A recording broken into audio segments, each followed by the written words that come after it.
raunchy.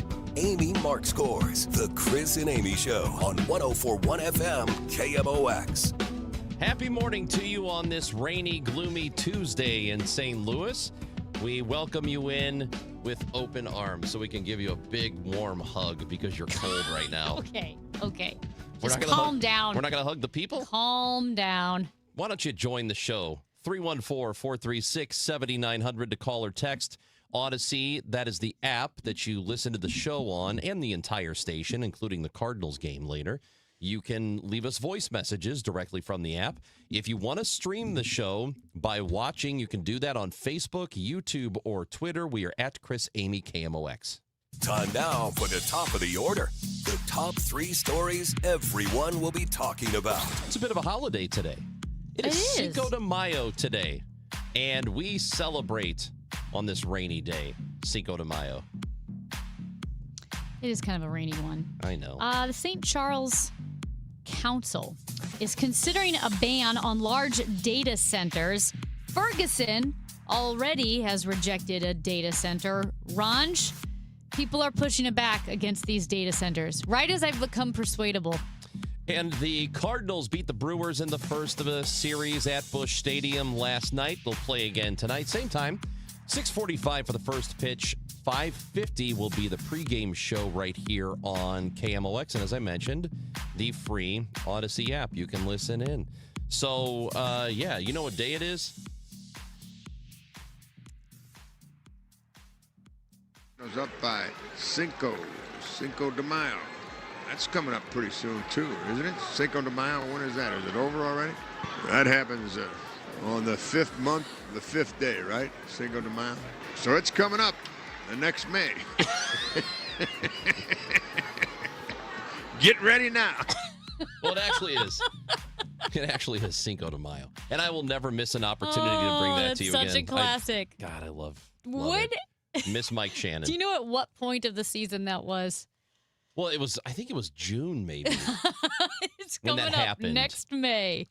And it just, I mean, you know it's got to be pretty close to May. The baseball season's only so long, yeah. but it's pretty funny. What a colorful guy, man. That is one of the all-time Shannonisms, right there with, oh, look at the moon. I wish you folks back in St. Louis could see the moon tonight. I didn't hear that one. Really? Yeah. That's a classic one. Do we have that one? We should. If it's I probably in there we somewhere. do. Just, just thinking about him and the Cardinals, and that was my introduction to the Cardinals, really, was listening to him and Jack Buck on the radio. How it doesn't get a whole lot better than that. We've got a great broadcast team now. We're very fortunate to have had a long succession of really great broadcasters in St. Louis. But as a child, getting to hear those two guys, that's really, really good. What a great way to be introduced to a sport. All right. We want to hear from you, 314-436-7900. The data center conversation continues, oh boy, Ranj. So what we know here is that the St. Charles City Council is going to hold a public hearing on a proposal to ban large-scale data centers in the city. I will say, in our discussion of data centers, the magnitude of the data center absolutely matters because, as we've said over and over again, there are small and medium-sized data centers dotted all throughout the city of St. Louis and St. Louis County. There's one, down the street from us. There's a data center in that glass building across from Chesterfield Mall where they knocked down Chesterfield Mall. Mm-hmm. It's, a medical telehealth building and a data center. And so I don't think those are...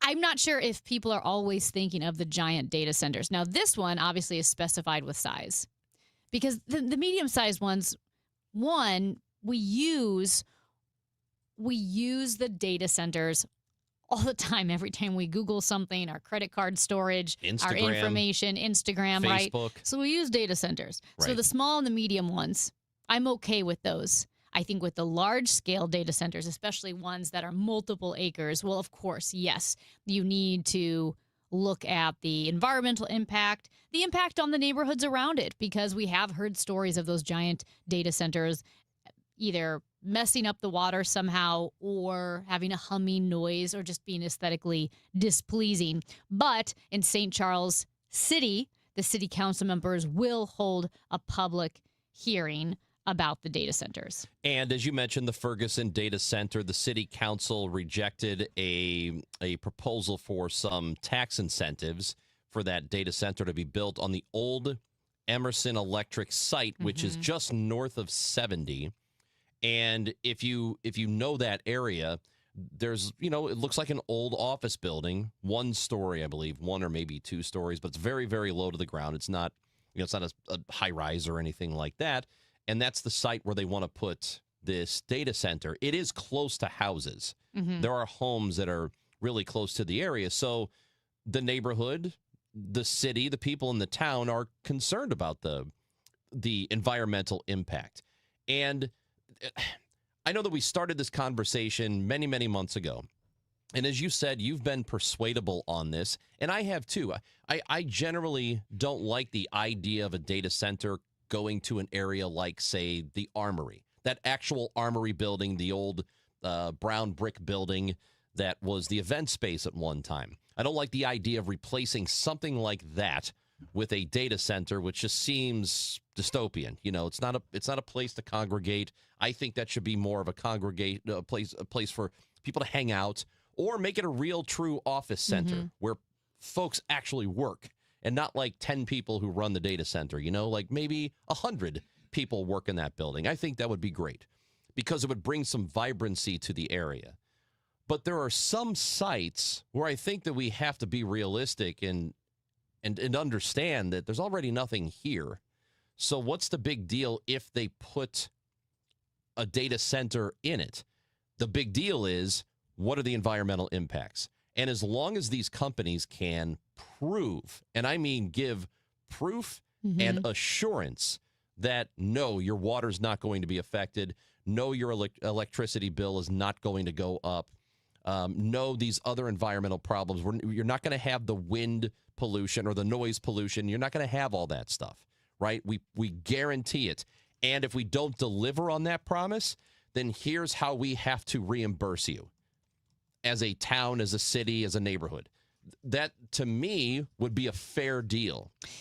Now, but again, there has to be real transparency and real proof, and some real teeth in whatever guidelines are established. Whenever there is a lack of transparency, you're going to raise suspicions, and you're going to make people think that, well, maybe this isn't good for us. Because if you're not telling us the details of the project, there has to be a reason that you're not telling us the details of the project. I'm guessing that reason is that we're not going to like it. That's the natural progression of thought when you have a lack of transparency with these data centers. I think, as you mentioned, finding spots that do make sense, because you can't flat out reject all data centers everywhere. That's not realistic. Yeah, you're going to legislate obsolescence in your community if you do that. But as you mentioned, the old Goodwill / Famous Bar warehouse that is already it's not the most beautiful building. It's kind of under the highway, so sound isn't an issue. Right. And it's not being used, or at least not being used in a way that is going to generate tax revenue. That seems like it makes sense to put the data center there. You are not plowing over fields or knocking down trees and disrupting the area by the Shaw Nature Reserve. Right. It's a building. It's old. It's hideous. They could tear it down and put something in. It's just the great building. Nobody ever thought about that building until just now. And I bring up the Shaw Nature Reserve because they did say that could disrupt the flora and fauna of the area. Right. And I'm talking about the Goodwill outlet right next to the Armory. The reason I am so protective of a place like the Armory is that's an old historic building, and it's a cool-looking building. We should do something that is cool with it. Yeah. So if it does become office spaces, or, I don't even know if it's realistic to have residences in that building, but just something where it's I don't think so. It's not. They would have to completely redo. But you're also under everything. the highway. You're right next to, almost under the highway. Well, there's residents right across the highway on the other side. I think that's a significant difference in distance from the highway. I don't know if that matters because if you go to a lot of cities, there are apartment buildings or whatever next to highways where people actually live. Isn't it kind of under it? I know that's not the point, but isn't it kind of under the elevated highway? No, it's off to the side. The Armory? Well, It's yeah, right off to the side. Goodwill building. Yeah. It's still not under it, no, because you drive past it. It feels under it because I feel like it feels that way, but it's not. Yeah, it's not. It feels scary. But, I mean, the Armory building itself, I'm a little more protective of it just because I think something better should be done with it. Now, that doesn't mean there are developers who are lining up to do something with it, but that doesn't mean there won't. There won't be. I mean, I think at some point there will because Midtown is coming back quite a bit. They've already done a lot in the last 5 to 10 years there. So in the issue over in St. Charles, last year there was a developer who proposed one of the massive data center projects that's on the St. Charles City north side near Highway 370. And that one would have included multiple large warehouse-style buildings. They would have been operating 24/7, and they would have had significant power and water demands. So I do feel like those are two different discussions because, as we mentioned, in the downtown St. Louis, we've talked about the location, but also that there's so much water in the city of St. Louis that sometimes they have to let the water pressure out of the infrastructure because it was hydrants, designed for more people. I'm guessing the city of St. Charles, its proximity to the largest river in the country, I'm guessing they're okay with water. I'm guessing. But again, they were worried, I think, about the water quality and the energy use. So I do think with the massive one proposed out in St. Charles, that could be an issue. And so they are, and that, it's today, that hearing, the public hearing that the St. Charles City Council is having is today. A texter says, I think a data center is a good idea. I believe the infrastructure for water, electricity, and roads will improve around a data center. Another texter says the problem was trying to get offices the problem with offices is that people are moving out of downtown and we have tons of empty offices already. We need the data centers, and anybody who has a cell phone needs to understand finding industrial areas is the solution, whether it's city or county. We need them. So, I mean, if you think about like Earth City, right? That just seems like a place where there should be a bunch of data centers. How come they haven't proposed it there? Like, why don't you do all the data centers there? I mean, nobody lives in Earth City, literally. Right. Zero. It's just all industrial. It's industrial. It's office space. It's a landfill. It's a landfill. Yeah. There is a landfill right there. There's also a wonderful concert venue. Why have people not proposed it? What a genius idea. There you go. Put your data centers there. And it's pretty close to water. Isn't it funny that it's called Earth City, which would make you think that it's green in some kind of way, but no one lives there and it's all industrial and landfills? Yeah, it's one of those names that throws you, and I think it's on purpose. Or it's like an alien pretending he's a human from Earth. Yeah. I am from Earth City. Yeah. It's like right to work, trying to make you think it's good for workers. There we go. There's your idea right there. Maybe there are data centers out there, and because nobody goes to Earth City, we don't know it. That's a great point. It's probably just a ton of data centers already. Have we looked into this? Where's our research team? Matt, make a quick trip out to Earth City and find out how many data centers are there. All right. Hey, the Call and Crab line is coming back. This is the time for you to crab, and we'll tell you what you can crab about, or you can have something on your own. Maybe you've already got something you're upset about. Let us know. 314-436-7900 on KMOX. Here in St. Louis, word of mouth still matters, and I'm pretty careful about who I recommend, especially when it comes to something as personal as estate planning. I'm Tom Ackerman. My family has been working with the Laderman Law Firm for over 20 years now, and the reason is simple. They don't just create documents and send you on your way. They help make sure your plan works. Because let's be honest, life changes. Family needs and circumstances change. Laws change. But most estate plans don't change over time as needs, circumstances, and laws change. changed. They're outdated, sitting in a drawer. People assume they're fine, and their plan will work when they need it to work. At the Lederman Law Firm, it's not a one-time transaction. It's an ongoing process. They build a plan to protect your family and your assets, and then for a fixed annual fee, they help keep it up to date as both your life and assets change. Check out the Lederman Law Firm at LedermanLaw.com or give them a call at 314-514-9100. The choice of a lawyer is an important decision and should not be based solely on advertisements. It is not hard to destroy a college. Last season, the podcast Campus Files brought you stories of fraternity drug rings, stolen body parts, campus cults, and more. And now, Campus Files is back for another season. There's a guy screaming into his phone. He's like, I just saw Charlie Kirk get assassinated right in front of me. Every week is a new episode and a new story. It was so chaotic. It's almost like a university under siege. Listen to and follow Campus Files, available now wherever you get your podcasts. Do you owe back taxes or have unfiled tax returns? The IRS won't quit until they get your money. Here's great news, fresh from those in the know. Major changes have happened at the IRS. If you owe more than $10,000, you may be eligible for a 99% reduction of what you owe. Haven't filed a return for a while? Their happy clients are talking. The IRS was going to levy my bank account, but Guardian was able to prevent that and fix all my IRS issues. Thanks again, Guardian Tax. Need relief from crushing tax debt? The IRS now has special programs. Guardian Tax knows all about them. Personal or business, this is the fresh new break you've been hoping for. We aren't the company you call when you need a hug because you're scared of the IRS. Guardian Tax is the company that wins when you need it most. Guardian Tax Service is really great to work with. They really help me out. I'd recommend them highly. Call now for a free confidential consultation. 800-499-1424. 800-499-1424. 800-499-1424. For women with postmenopausal osteoporosis at high risk for fracture, there's more you can do to strengthen your bones with Evenity. This is the sound of 4 women who think they're doing everything they can. A high fracture risk will cause 3 of them to break a bone in their lifetime. With Evenity, they could be rapidly building new bone in just 12 months. 2 think they already are building bone. And for 1, the game is about to change. To make an appointment, press 2. Because she's calling her doctor about Evenity. Evenity can increase the risk of heart attack, stroke, or death from a heart problem. Tell your doctor if you have had a heart attack or stroke. Do not take Evenity if you have low blood calcium or are allergic to it, as serious events have occurred with Evenity. Signs include rash, hives, swelling of the face or throat, which may cause difficulty in swallowing or breathing, muscle spasms or cramps, numbness or tingling. Tell your doctor about severe jawbone problems as they have been reported with Evenity. Report hip, groin, or thigh pain. Unusual thigh bone fractures have occurred with Evenity. Learn more about building new bone at Evenity.com.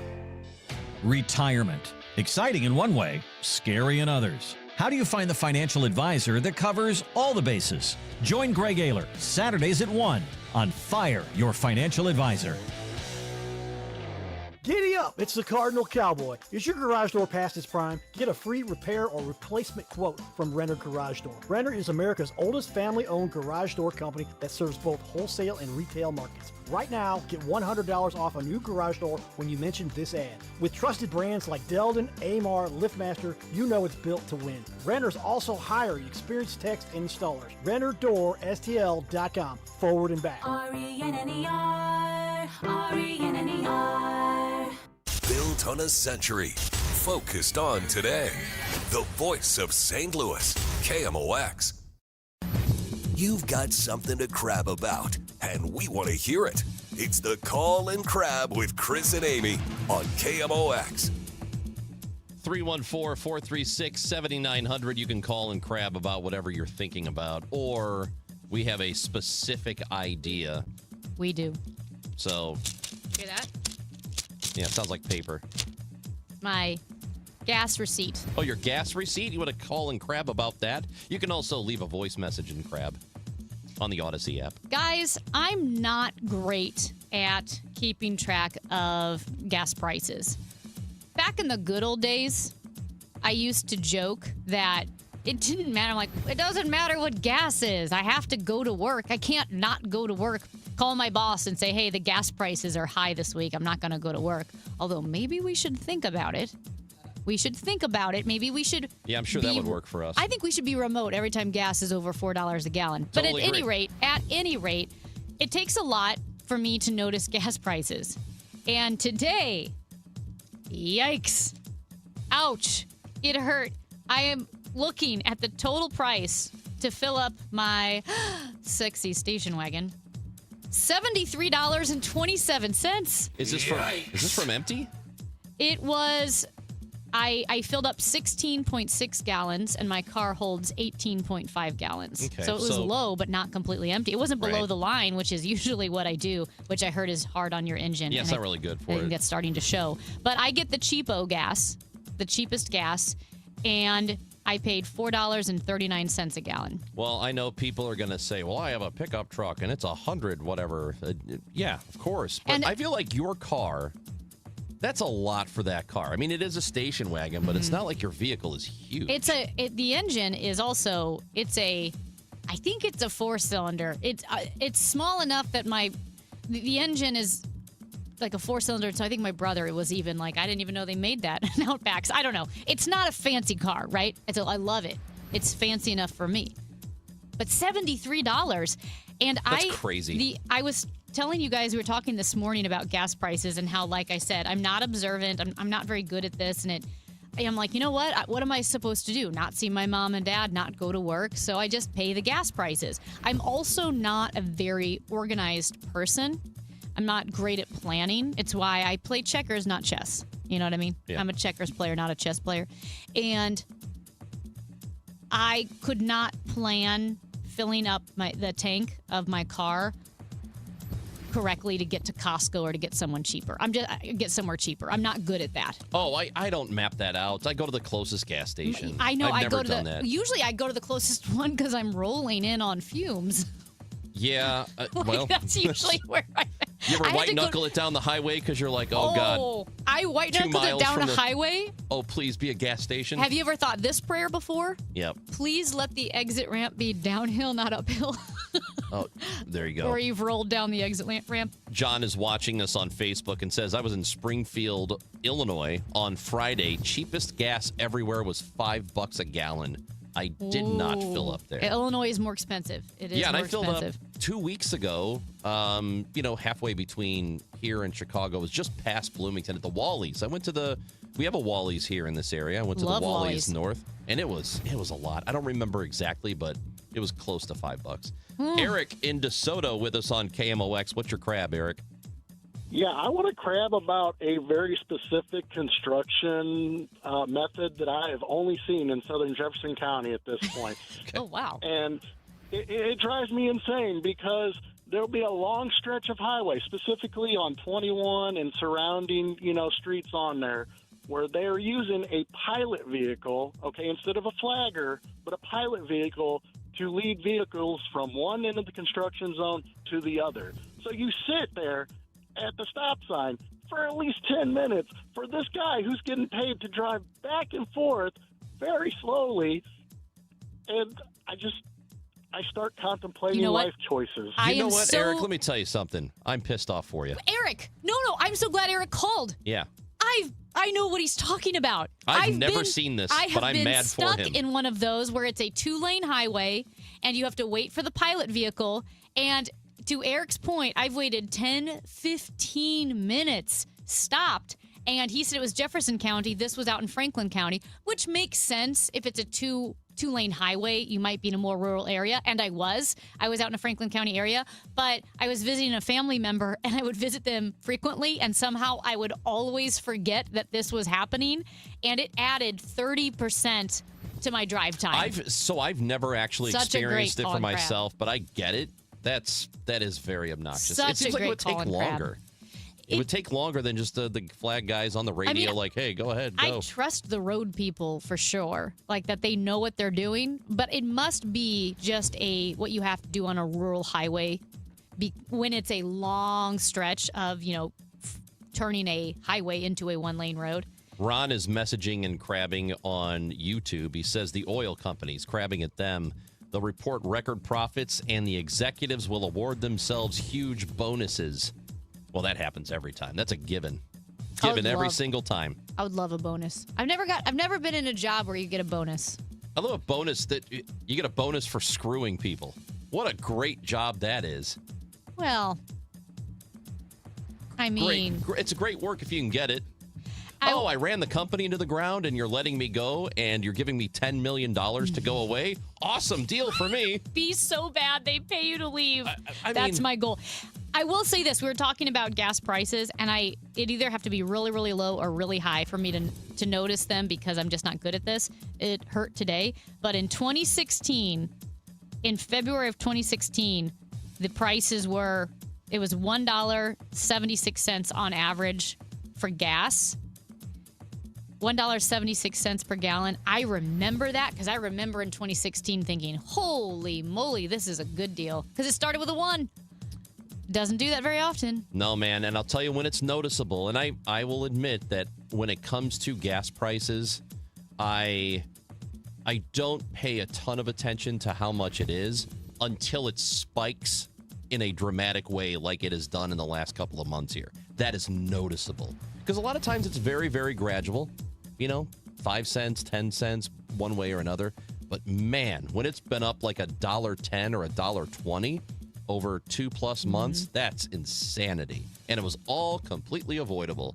Chris and Amy Show. Feel free to call and crab, and you can use the Odyssey app to leave your message and crab at us. It's Chris and Amy on KMOX. It's time for a $98 AC tune-up. All access with Ollie Marmol on the Gas House Gang. I think St. Louis likes watching a team that plays the game the right way, that plays the game hard, that never gives in. And those are the things we can control, and we'll hold ourselves, I'll hold myself accountable to, and then let everything else play out. But I think it's hard not to like this group. It's hard to watch them and not get excited about their style of play. Those are the things we can control at the moment. Ollie Marmol, Tuesdays at noon on KMOX. Now, KMOX weather from the Saliga Heating and Cooling Weather Desk. 51 degrees and pretty cloudy out there. Cooler with periods of rain and a thunderstorm today. A high just 58. Tonight, occasional evening rain, otherwise cloudy, a low of 49. Weather brought to you by the Sandberg Phoenix Law Firm. Sandberg Phoenix serves your business in litigation, intellectual property, and products liability. We're more than a law firm. We're committed to your success. Learn more at sandbergphoenix.com. The choice of a lawyer is an important decision and should not be based solely on advertising. Wait, everything on this IHOP value menu is just $6? I told you it was amazing. A huge plate of pancakes, bacon, and eggs is just $6. Wow. There's also French toast, a ham and cheese omelet, and oh, they got a BLT and fries now. Okay, we're coming here every day. You don't have to tell me twice. Feast for just $6 with the IHOP value menu. $7 in some locations, available every day for a limited time at participating restaurants in the U.S. Hours may vary. No substitutions. Not valid with other discounts or promotions. Prices may vary. Staples presents Celebrations Made Easy.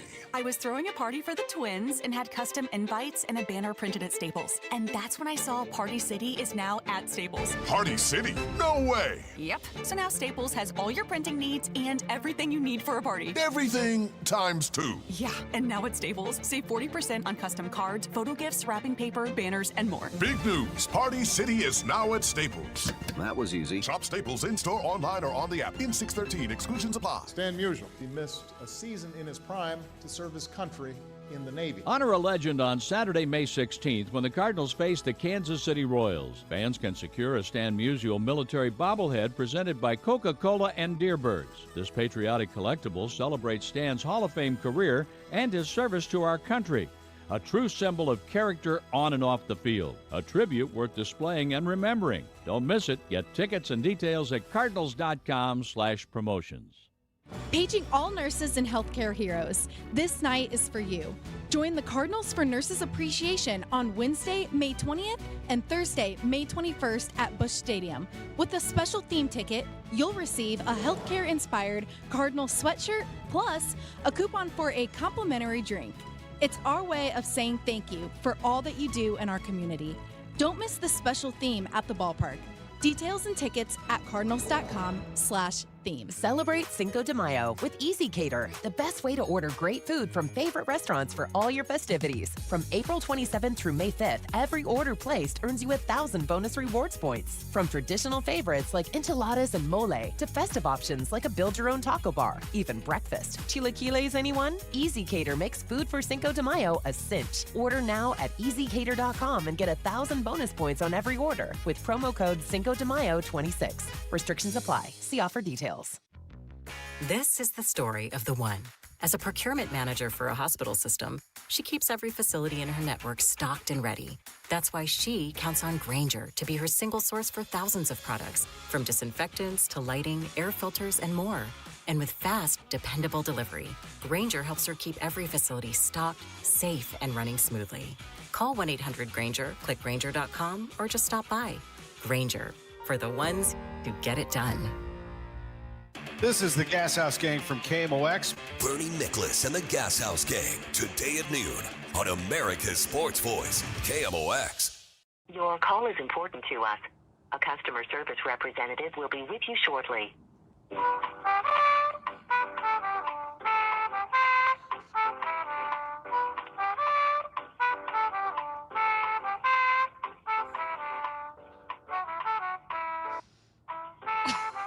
Single worst. I mean, this is It's good. by far, it's the worst hold music I've ever heard. And I experienced this. It was so bad I had to record it. It's like a little horn. It was so bad that I had to hang up. I can't sit through this anymore. Look, I will wait out a hold. Like, oh, you're going to put me on hold? You think I won't wait for an hour? I'll do it, pal. But this, I had to hang up. It was that bad. Colin Crabb with us. The line is open at 314-436-7900. You can text in your crabs. You can Odyssey app voice message record your crabs, whatever you've got. Ed in Do you have crabs? We want to hear about it. Yeah, tell us about your crabs. Ed in South County with us on KMOX. Good morning, Ed. For God's sake, turn the... Hey, yes, guys and gals. Are you okay? Yeah, I'm fine. Okay. He's good. Look, these systems are Satan's assault on senior citizens. The first thing they say is, go to the webpage. Well, I don't have a laptop. And it gets worse from there, and you never get to a real person ever. At least I don't. Oh, you're right on. Come on. Who designs these things? You're talking about the automated phone system. Oh, absolutely. Yeah. I mean, don't you think, seriously, that it would be less expensive for them simply to have a real person answer the phone again and then immediately move it to where it goes? It would be the best thing to happen, I Ed. miss people. Yeah, I like miss people. Yeah. Well, but you know what it is? These companies, these corporations want to save money. So they're going to have the automated person. They're going to have an AI bot answer your calls. And you could tell when it's not a real person, but it's pretending to be, because they think for a while before they answer you. And it's extremely I do like how obnoxious. The automated systems, too, are very condescending, where you could say, talk to the pharmacist. And they go, okay, I get you. But you do realize that it's much easier and quicker if you can go to our website or text. Do you dummy. still want to talk to the pharmacist? Yes. Yeah, I yes, would. talk to the pharmacist. Okay, because you're wasting everybody's time. That's what they're telling you. I'd like to give you a piece of my mind. And I can't give the robot a piece of my mind because it doesn't care. Jeff in Tulsa texts in. He is in Oklahoma, the land of toll roads. Didn't know that. Want to know where all the money is going to, because these things should have been paid off by now. Plus, the roads still suck. Okay. Great. We're getting the Colin Crabb from out of state. You know what? Speaking of roads being fixed, though, I will say Bradley is watching on Facebook, and this makes a lot of sense because we were talking about rural 2-lane highways that are bumped down to 1 lane and then have a pilot vehicle, so you have to sit at a stoplight. They bring in a mobile stoplight for you to sit at while they escort the cars through. Bradley points out is that his experience is that they do that when cars are driving too fast through the construction zone. It's a better way to slow traffic down, safer for the workers, have fewer accidents. And that I believe, because a lot of these roads, people just zoom on by, right? You're out on the highway. There aren't Yeah. a lot of cars around. It's dark. Zoom. You just go on by. So I got something to crab about. Oh, no. After we were just talking, I don't know, like 5 days ago about how it's generally safe to go downtown and nothing bad happens down there. Right in the area that we were talking about. So, kind of the corner of what we were talking about, because the borderline for the 5-day, or was it a 6-day, 6-series pieces in the St. Louis Post-Dispatch about downtown and what to do about it and what the reality is versus the perception and all that stuff. Talking about crime in the city, and they define it as, so Choteau to about Washington Avenue, Jefferson to the river. That is considered downtown. So in the very southeastern corner of this, The best there I were would say is multiple... right by Purina. If you know Right where by the Purina building right on is, Choteau. that's it, right there. There are parking lots in that area, and sometimes people park there to go to Cardinals games. They park, and then they walk to the stadium, which is a couple of blocks away from there. So there were 15 car break-ins that happened. Well, they caught the people who did it. There were 5 juveniles that they arrested for it, and the juveniles' parents were called, and the juveniles were released to their parents. And so, first of all, including a 14-year-old who was found in possession of a handgun that had was been taken from a stolen car the night before, because I think it was a couple of nights of break-ins. Yeah. So they found roughly 15 cars that had been the target of this. So, we were just talking about this. We were just talking about how it is safe. And it still is, even though this incident happened, because the great likelihood is you go to the Cardinals game and your car is fine when you come back out. It doesn't mean nothing ever happens to anybody ever, but that's just one of those where we were just talking about this, and now you have to go and have some car break-ins. But the question I have is, what do we really do about that? Because you can arrest somebody, and if they're 14 years old or 15 years old, the law says you can't keep them. Yeah. So what are we supposed to do about it? So I think it is very frustrating because we're seeing this. And we spoke years ago with then Clayton Mayor Michelle Harris talking about car break-ins in Clayton. And she said what's really sad, they're all kids, or most of them are kids, 15 years old, 13 years old, 12 years old. I mean, just really, really sad that it's these juveniles. Obviously you can't arrest them and just throw them in jail. But what you can do is increase a police presence in those hot spots or those hot areas. And I only say this because we spoke about the issue with the juveniles at Six Flags a week or two ago when it was opening weekend at Six Flags. And they had to close the park early because so many kids showed up. They were threatening patrons. They were just being intimidating. They were fighting. There is a gas station. If you're familiar with the 44 exit, the Six Flags exit off 44, and you exit, Six Flags is on the right. There's a gas station right there on the left.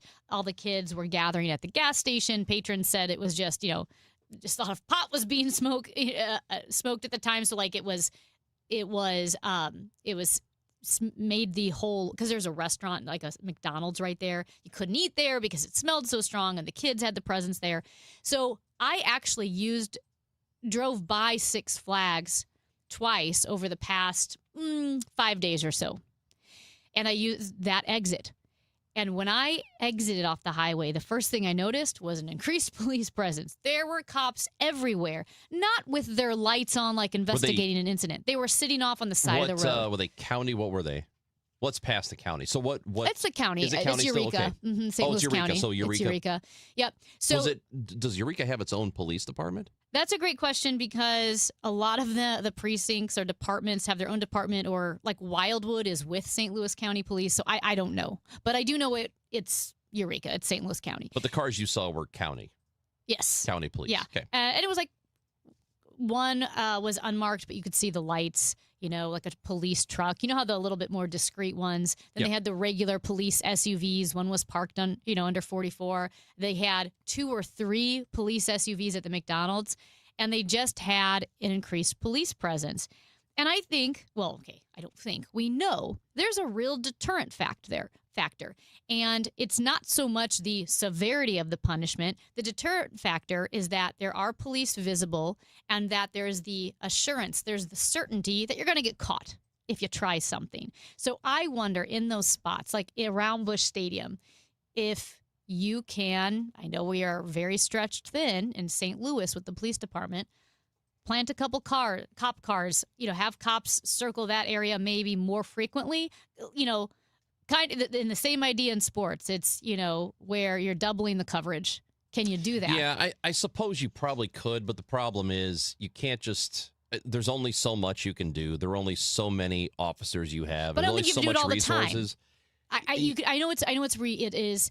And I'm sure there are patrols, as there are, but it's very difficult unless you have a car stationed at each spot. Yeah. It's really tough because a series of break-ins can happen very, very quickly.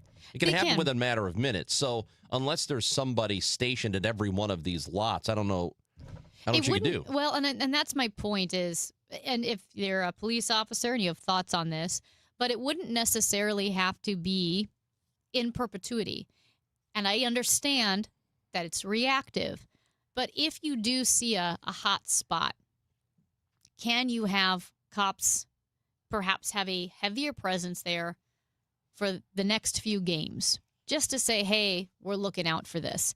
And again, it's reactive. Maybe it is not efficient because the situation in Six Flags is very different than the city. Well, I would because say, it's one spot, it's Eureka Police. You're not patrolling a whole city. You're really just focused on the theme park and the gas station. Since you've already arrested the 5 people who were doing all of these, and you had to turn them loose again just because of the law, I mean, I don't know really how you prevent it, because what's the likelihood they go right back to the same spot and do it again? Yeah.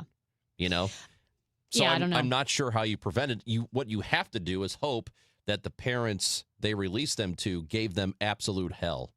That's what you have to hope. And I don't, maybe that happened, maybe it didn't, but that's probably the best thing you can do. And then just keep the patrols that you have going. Hey, you can still call and crab with us throughout the show. We're with you until 12 o'clock. And guess what today is?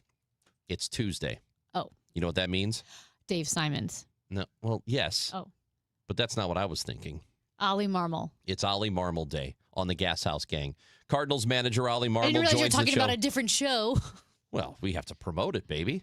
It's a big deal. Ollie Marmol every Tuesday at 12 o'clock on the Gas House Gang. So it'll be Ackerman, Bernie, and me with you talking Cardinals baseball starting at 12. But we've got plenty to go. Like, Did You See This?, which is next on the Chris and Amy Show on KMOX.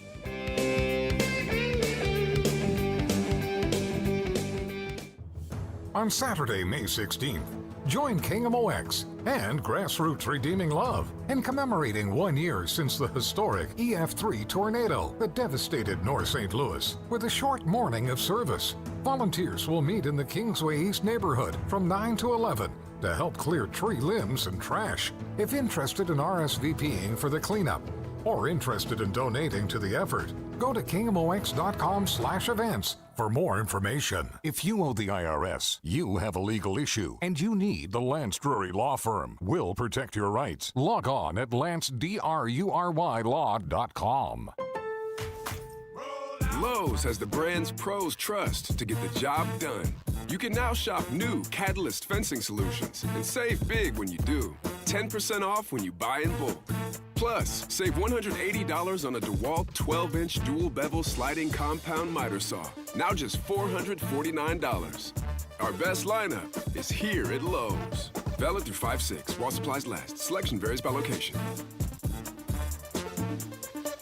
Hey, I'm Mike Slater. My dad passed away at the age of 63. It's out of nowhere. Had a stroke. Super hard, obviously, for the whole family, but my dad had life insurance. This is why I have life insurance for my family, for my wife and 4 kids. And the best place to get life insurance is ethos.com, because you can do it in 10 minutes. And there's no medical exam and no blood test, just a few health questions. Get life insurance in 10 minutes so your family is protected. Ethos, ETHOS, ethos.com/Mike.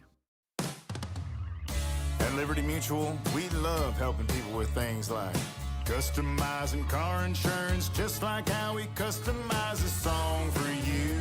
Catered country tune. Liberty Mutual, saving you bucks by protecting your truck. 'Cause Birdie told me to only pay for what I need. Thank you, Limu. I'll always trust in Limu with Liberty, Liberty, Liberty, Liberty.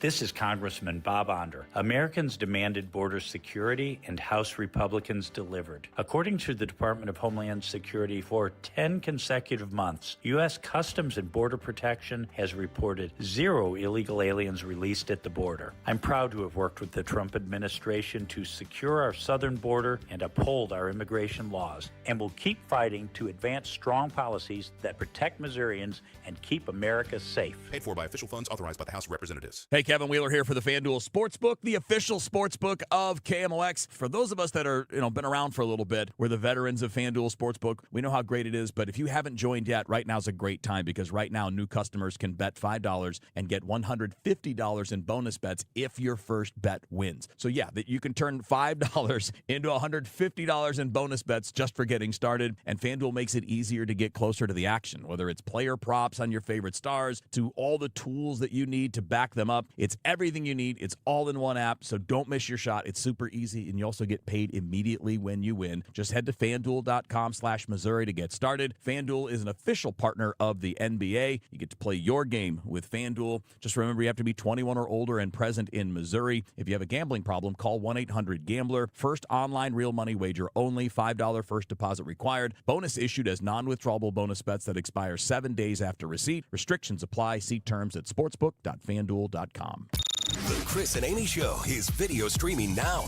on KMOX's YouTube, X, and Facebook pages. Click and subscribe. Now, did you see this? With Chris and Amy. Well, we talked yesterday about Spirit Airlines going out of business. So a viral influencer named Hunter Peterson, he wants to buy Spirit Airlines and run it like the Green Bay Packers. Where everybody's an owner? Yes. So he is an influencer on Instagram.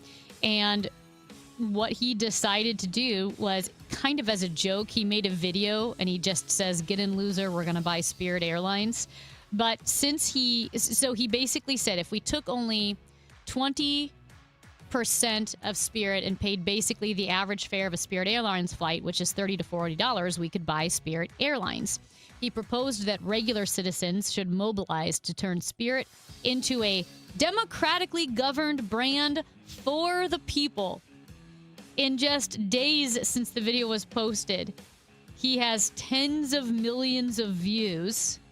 He created a website called letsbuyspiritair.com, and he's gotten over 150,000 people to commit to support his plan. The last I checked, which was 2 days ago, he had over a couple $1 million. You know what? Why pledged. the hell not? Why the hell not? Go ahead. Let the people own it. Let the people own it. Let them decide how it's run. I think it's a great idea. So it's dead anyway. How could it be any worse? Except you don't just get to hire whatever pilot you want. You got to go through the regular Well, like he said, regulations here. The 20%, sorry. He said there's 250 million adults over 18. Yep. So if we take only 20% of them to buy Spirit Airlines, you could do it. You see this story out of Arlington Heights, Illinois, which is a suburb of Chicago. A school resource officer at the Forest View Educational Center says, and I should preface this by telling you that classes have been canceled at this Arlington Heights school. Okay. After a resource officer says he removed his gun from his holster while he was using the bathroom. Shortly after school was out, he realized the gun was missing. The police department, sheriff's office, and K-9 units were all called in to search the building. The gun was not found and still hasn't been recovered, so classes have been canceled out of precaution. So the guy went to the bathroom, took his gun out, put it down, forgot it, doesn't know where it is now. So they've canceled school. They canceled class because they don't know who's got the gun.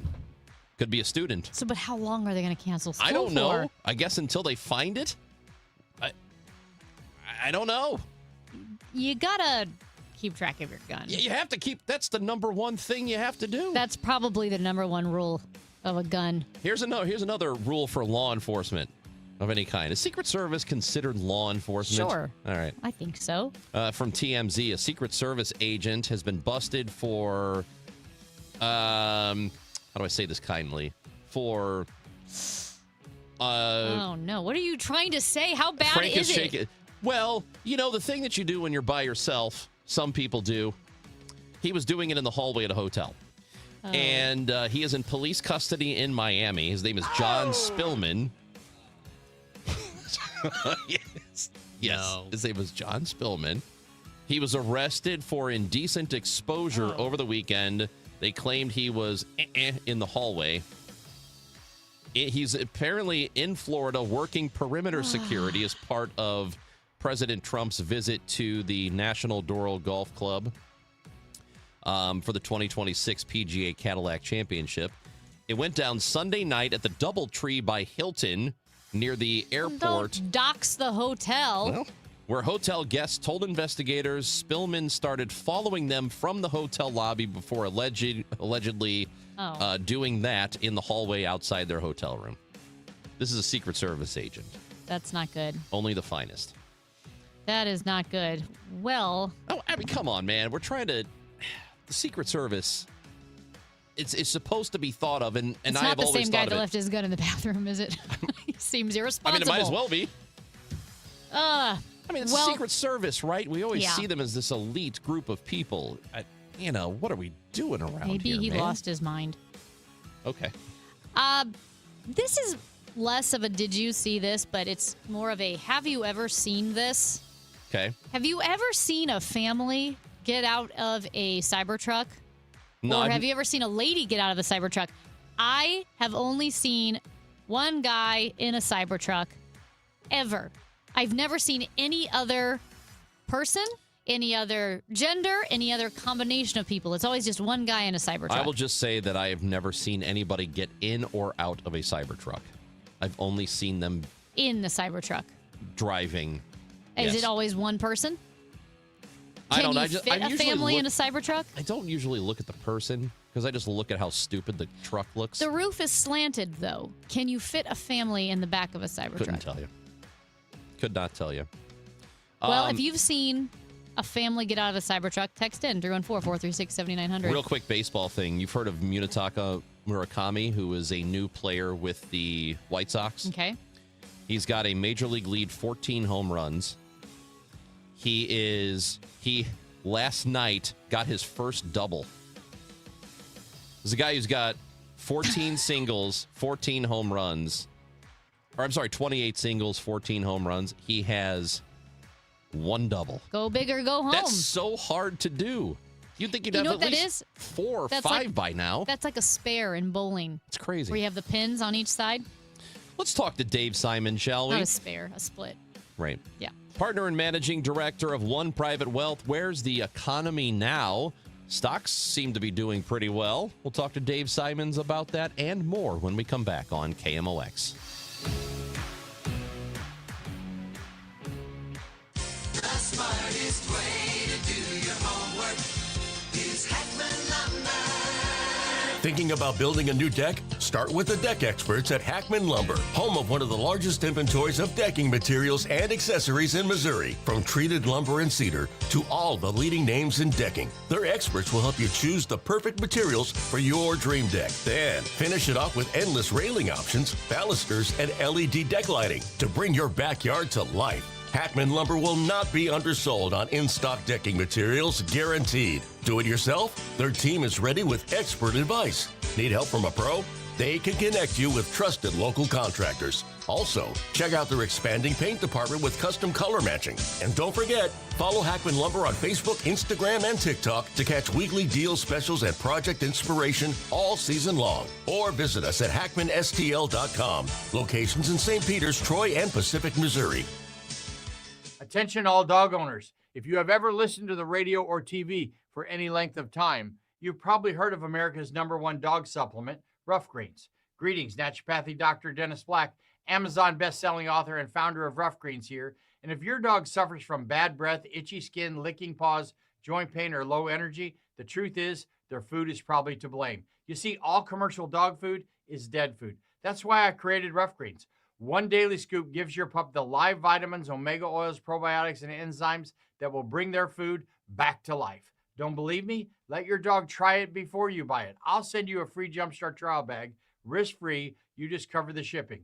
Go to roughgreens.com. That's RUFFgreens.com. Use discount code NEWS. Don't wait. Give your dog the gift of vibrant health. Order now. It'll be at your house in a few days. Go to roughgreens.com. That's RUFFgreens.com. Discount code NEWS for your free Jumpstart trial bag today. Rough Green. We make any dog food better. Last year, I had back pain radiating down my right leg. The pain was so bad I was willing to cut my leg off to stop the pain. I could barely walk and had to stoop over when I did just to take pressure off the spine. I'm John Morgan of Morgan & Morgan. In my professional career, I've represented thousands of people who've had herniated discs and issues with their neck and back, but never fully appreciated what they were going through until it was my turn.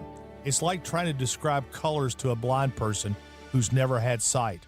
All I can tell you is it hurt like hell, but worse. My daily walk was gone, and that bothered me a great deal. Then I thought of all of you and how much more devastating this type of injury could be for you. My life stopped. I now feel your pain. Just know at Morgan & Morgan, we got your back. I understand. Morgan means more. The choice of a lawyer is an important decision and should not be based solely upon advertisements. Past results afford no guarantee of future results. Every case is different and must be judged on its own merits. The trusted voice of St. Louis. KMOX AM St. Louis. KMOX FM Hazelwood. Always live on the free Odyssey app. It is 10 o'clock. It's cloudy and 52 degrees in downtown St. Louis. I'm Debbie Monterey. President Trump said yesterday that the war with Iran could last another 2 or 3 weeks, but said time is not of the essence. Here's CBS News congressional correspondent Nicole Killian. The president, in his most recent description of this ongoing conflict, is now referring to it as a mini war. He was specifically asked in an interview yesterday about the ceasefire as well, whether or not that remains on or off. He said that he couldn't say. Today, the Pentagon said the ceasefire is still on, despite skirmishes in the Strait of Hormuz, where the U.S. military sunk at least 6 small Iranian boats. Iraq veteran and CBS News contributor Elliot Ackerman says the initiative could mark a turning point in the war. And I think what the Iranians are recognizing is that if the U.S. can successfully navigate shipping through the Strait of Hormuz, that takes their greatest point of leverage, their greatest chip off the table. So the Iranians are going to fight back, pretty strongly. Iran says the U.S. initiative is a ceasefire violation. Despite the flare-up, the Pentagon says that ceasefire is still on. Jury selection begins today in the first case in Madison County to use Ancestry DNA. 42-year-old Timothy Dubois Jr. is accused of forcing his way into a woman's car in November 2022 at a Collinsville Starbucks and raping her in Troy. Police used a technique first employed in 2018 to catch California's Golden State Killer, family DNA from commercial genealogy databases. According to the Post-Dispatch, police used a private company called Family Tree DNA in Houston to link the DNA to Dubois. A 20-year-old man has been charged in connection to a car accident from Friday that killed 3 people. Devin Doherty is charged with leaving the scene of a crash resulting in death and driving on a revoked or suspended license. 18-year-old Rittner High School prom queen Jordan Williams and her aunt, 53-year-old Sharice Fisher, were killed after Doherty sideswiped their vehicle. Their car was sent into northbound lanes where it was hit head-on by another vehicle, killing that driver as well. Doherty is jailed on a $250,000 cash bond with a hearing set for Monday. From the KMOX business desk, the I Am St. Louis campaign has gone international. The Missouri Historical Society's campaign to build civic pride and place attachment has been touted all over the region by MHS President Dr. Jody Sowell, who was invited to speak at the City Nation Place event in Vancouver. Explore St. Louis Marketing Director Julie Gilbert joined Sowell for the presentation and says he had everybody eating out of his hand. Many attendees asked for event feedback, said they loved the St. Louis story. Sowell says he hopes he inspired other tourism agencies to find the storytellers in their community. This afternoon will be quite cool with plenty of clouds and rain at times, even a rumble or two of thunder, the high 57. Some rain early tonight, then perhaps a shower late, low 48. Tomorrow, clouds, sunny breaks, and cool, a passing shower, the high 60. Some sunshine Thursday, high 67. From the Saliga Heating and Cooling Weather Desk, I'm AccuWeather meteorologist Joe Lundberg on 104.1 FM KMOX. It is cloudy and 52 degrees. The weather is sponsored by Financial and Tax Strategies. I'm Debbie Monterey, KMOX News. If your retirement plan is mostly what if and a little fingers crossed, you deserve better answers than that. Check out Wealth and Wisdom Saturdays at 7 a.m. here on KMOX. I'm Gary Goldberg. Call 800-966-1690. Chris Ranchi, Amy Martzgors, because life is too short for boring radio. 104.1 FM KMOX. Every Tuesday, we talk to our guy, Dave Simons. He's a partner and managing director of One Private Wealth, and we do so trying to get a handle on the economy. And right now, hey, it looks like the stocks are up. They have been up. But are people feeling it? Let's bring in Dave Simons, who's with us now. How's it going, Dave? You know, fabulously well, Chris and Amy, thank you very much. Thank you. Well, thank you for joining us. We Well, appreciate What are you it. thanking Amy for? What did she do? Well, I heard a few minutes ago, Chris, you asked her, do you know what Tuesday is? Oh, and yeah. she Yeah. put Dave Simons before Ali Marmol. I and did. you brought a tear to my eye. Thank Well, that just shows you how highly we think of you, Dave. you. Oh, my goodness. I'm blushing, but thank you. Well, speaking of high, Okay. we could do a couple of things that are high, but let's start with the market hitting all-time highs again. I know I feel like almost a broken record each week, but oil and gas prices are up, but the market is setting some records. Yes. So what about high gas prices, right? That's kind of what Wall Street says. Or, there's this thing called the Iranian war, which is causing inflation again. Oh, yeah, didn't even really notice. But right now, Amy, it's all about corporate profits. And that's what I always try to get investors to focus on. Not to say you ignore geopolitics at all. It can be important in some sectors. But the stock market isn't always tethered perfectly to the economy. And that's sort of what we're seeing here. So it's all about corporate profits. And most companies now have reported profits after the first quarter. This is incredible. The average, the S&P 500 as a total of 500 companies, the average earnings increase from a year ago is 21%. Even and take away tech stocks, all right? Because that's a big deal. AI, of course, we know profits are through the roof. Eliminate tech stocks, and the average non-tech company has experienced a 10% profit increase from a year ago. Our local Anheuser-Busch InBev stock just today, right now as we speak, is up 10% today because they just beat estimates. So something's in the water out there economically, but corporate America and Wall Street are doing very, very well. Well, how long can that last? Is it a sustainable thing where they can do well, but people, generally speaking, don't feel like things are going well? And that is the real question, Chris. You nailed it. So what I've also been telling people is, yes, this thing can last. It has some legs. There's really something happening in corporate America that's very, very positive. There's a technological revolution that's occurring that's even bigger than what the internet brought us. And stocks are not wildly, grossly, historically overvalued like they were during the internet bubble. There is one thing that can cause this party to stop short. One thing. And that is a continuation of this Iranian war that would cause oil prices to go north of 120, 140, even 150. Gas prices $5. I am not predicting that at all. I'm just laying out the scenario. The one thing that I'm watching, and if I have any concern that this Wall Street profit machine and the economy starts to suffer, is all of a sudden now even the middle class starts to get hurt by these higher prices. We're seeing little bits of this. I just saw some corporate profits from some of the travel companies, the cruise line companies. They've been missing some of their estimates. People are now starting to pull back some of these high item things. It's only the beginning. It doesn't mean much now, but it's something that we're watching.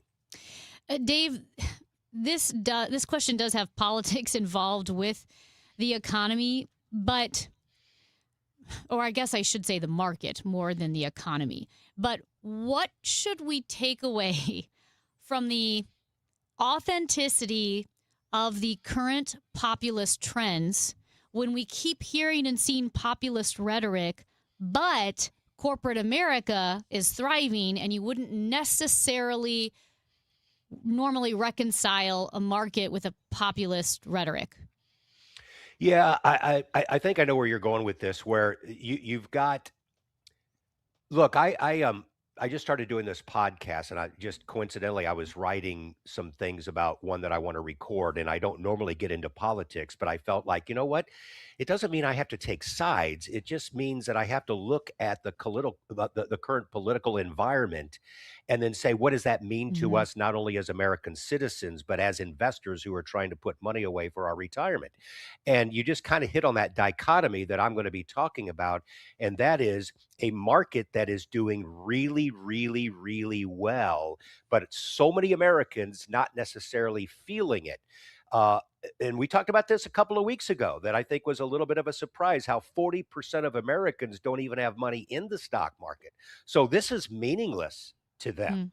So, and the main theme of this is really this pendulum that swings. If we really want to get deep into this, I think this is very fascinating and very telling. It goes back about 10 years ago when President Trump wins for the first time and people couldn't believe it. Well, a lot of it was saying, hey, you on the left, you've pushed too far. You've pushed too far. Let's say I'm an independent. I'm not even Republican, but there's no way that I'm going to continue this. I'm going to hold my nose and I'm going to vote President Trump in. Well, that goes too far, right? So we get to 2020. Enough of Trump. I want Joe Biden. I don't even like Joe Biden, but I've had enough of this. And it just keeps going back and forth. So what I've been warning people on the right is, I think maybe you've pushed too far and you've let this get so far to the right that you're probably going to see a bigger wipeout than you even think in the midterms. And then guess what's happened? Then in 2028, the left went too far again. And I don't offer any solutions here. I don't know when this pendulum starts to come back to normal again, kind of just barely left and right, but it's going to the extremes. So what that means is, and what do I tell investors? You've got to be aware of this. Number one, don't panic. Typically, politics itself, it makes headlines. It gets very messy. People yell at each other. But bottom line, does that keep people from buying their iPhones? Does that keep people from going out to the restaurant at night? Does that keep people from going to Home Depot and doing home improvements? No.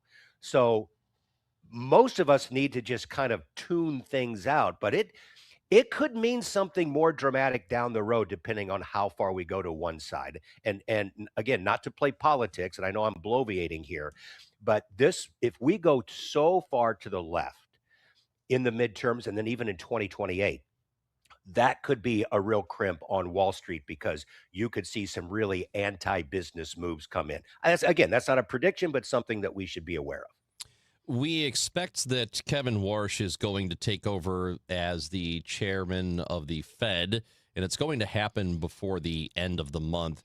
Yes. How should investors look at this, and what should they expect from him? Well, get your popcorn ready. I mean, this is one of the usual boring things. Who really, the average American, do they really pay that much attention to the Fed stuff? Oh yeah, when they announce if they're doing anything with interest rates, fine. But this is going to get really interesting, because Kevin Warsh is someone that President Trump is expecting to get in there and demand that the voting members start cutting rates. There is no way in heck Kevin Warsh is going to get in there and start cutting rates. Not in this environment, not with higher oil prices. You've got a higher stock market. If anything, you've got inflationary pressures out there. So I think Trump is going to be disappointed that Warsh is not doing his bidding. And how long does it take for the president to turn on Warsh, like he did on his previous hand-selected Fed chairman, Jay Powell, who we know that there's a real divide there. So, Chris, I don't think that you're going to see a lot of major moves. I think They're going to keep interest rates relatively stable here. I actually like Wash. I think he's a great pick, and I think he's going to I think he's going to prove to be more independent than Trump expects. Why do you think that? Because he's proven that before. He was actually a voting member back in the late 2000s and early 2010s, and he resigned his post even before his term was up because, in my opinion, he rightfully said, we continue to throw too much money into the system after the Great Recession. And that did turn out to be somewhat inflationary, and gold was soaring. He was right at the time. And that was very, very independent of what everybody else was saying. I think he can't help himself. And here's the thing, too. These guys care about their legacies. All of them do. If he gets in there and he starts cutting rates, I'm telling you, we've got a 1970 style inflation boom that is not good and will destroy this economy. Warsh knows that. He doesn't want that on the resume. I think he's going to play it tight. Yeah, Dave, when we're looking at the tension between politics, the economy, the market, corporate profits, and you look at it like a tug of war, and I feel like the center, like the rope, the bow in the center, kind of lately has been staying over the center, like it's not swinging. What are the two biggest tensions pulling on each other, stabilizing things right now, if that makes sense? Yeah, I've used this analogy, Amy. If you picture a football field and the quintessential independent person is right at the 50-yard line, most of America, if you go to the left, maybe to about the 30 or 35-yard line, or go to the right, where the conservatives would be 30, 35-yard line, that's where the majority of America is. And this so-called pendulum kind of swings back and forth. Well, the people way on the extremes, like down at the 5-yard line on both sides, that's a small minority, but unfortunately, they're the loudest and they get the most attention. And that's causing this pendulum to go back and forth. So what's swinging? Well, to the far right, you have people that really believe that everything Donald Trump does is the greatest thing that's ever happened. And that is pulling a lot of folks to that side. And frankly, a lot of people in Congress who are Republicans are afraid to cross him publicly. We know for a fact, privately, they say something different, but they'll never say anything publicly. So the pendulum's way over there. On the left, I never thought in my lifetime I would see an avowed socialist be elected mayor of the country's largest city. But he did, Mamdani. And we're seeing others now in other parts. So that's what we have to deal with is these two far left and far right areas politically that are pulling this pendulum, where I believe the rest of us are between those 30-yard line markers. That's what we're going to have to live with. Again, I don't offer solutions other than I don't know that it necessarily impacts the financial markets unless one side really starts to clamp down on business. And I just don't see that happening right now. Usually when we get advice financially, it's, just stay calm and, trust the process. Right. Is there a particular group of people that it would benefit them to not? Then maybe they should act, a little more quickly than others? Or do you believe that I know you don't want to give. It's a great question. Yeah, it's a great question. Right. And I would say there are two groups of people. One, if you need any of the money that you have invested within the next year or two, pull that out. But you do that anytime, even when things are more stable. You're saving, you're putting money on a house down. You're saving for a vacation. Don't invest that.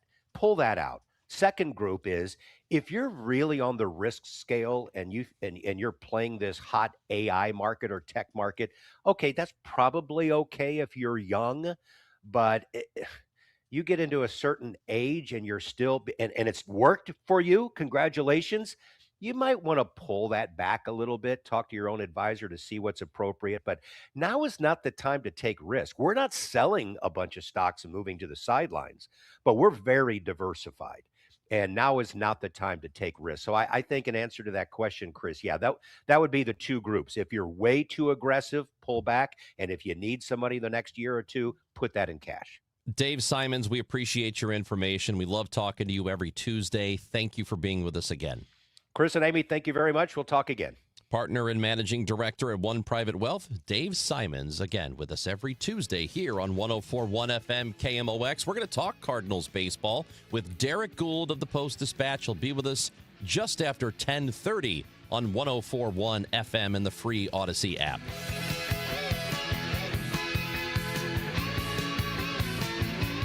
Spring is here in St. Louis, and if you're thinking about selling, now's the time. But timing is only part of it. This is Debbie Monterey, and I'm with Gloria Liu, your home sold guaranteed realty. Gloria, why is it still so important to choose the right realtor? Simple. Not every home is selling fast or for top dollar. Here's the difference. I already have the buyers. With over 2,400 buyers in waiting, I'm not just listing your home.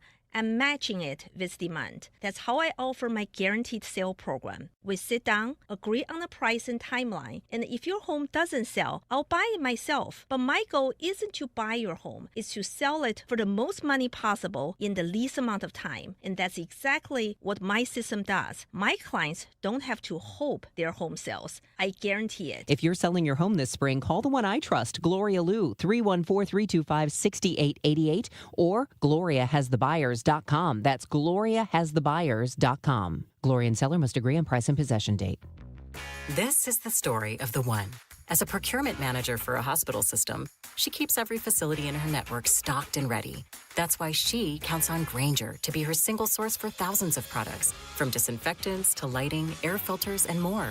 And with fast, dependable delivery, Grainger helps her keep every facility stocked, safe, and running smoothly. Call 1-800-GRAINGER, click Grainger.com, or just stop by. Grainger, for the ones who get it done. And Doug. There's nowhere I wouldn't go to help someone customize and save on car insurance with Liberty Mutual, even if it means playing in a football game. Boom! 42! You're going down, Doug! Oh, yeah? Your price on car insurance when you customize and save is going down. Hey! Limu? What are you doing on their team? Only pay for what you need at libertymutual.com. Liberty, liberty, liberty, liberty. Hey, Missouri, it's game time. Start betting like a pro with the world's largest sports book at your fingertips. Hi, I'm Derek Stevens. I'm a lifelong sports bettor, and I'm the owner of Circus Sports. It's sports betting the way it should be, with high limits, player-friendly pricing, exceptional customer service, and more.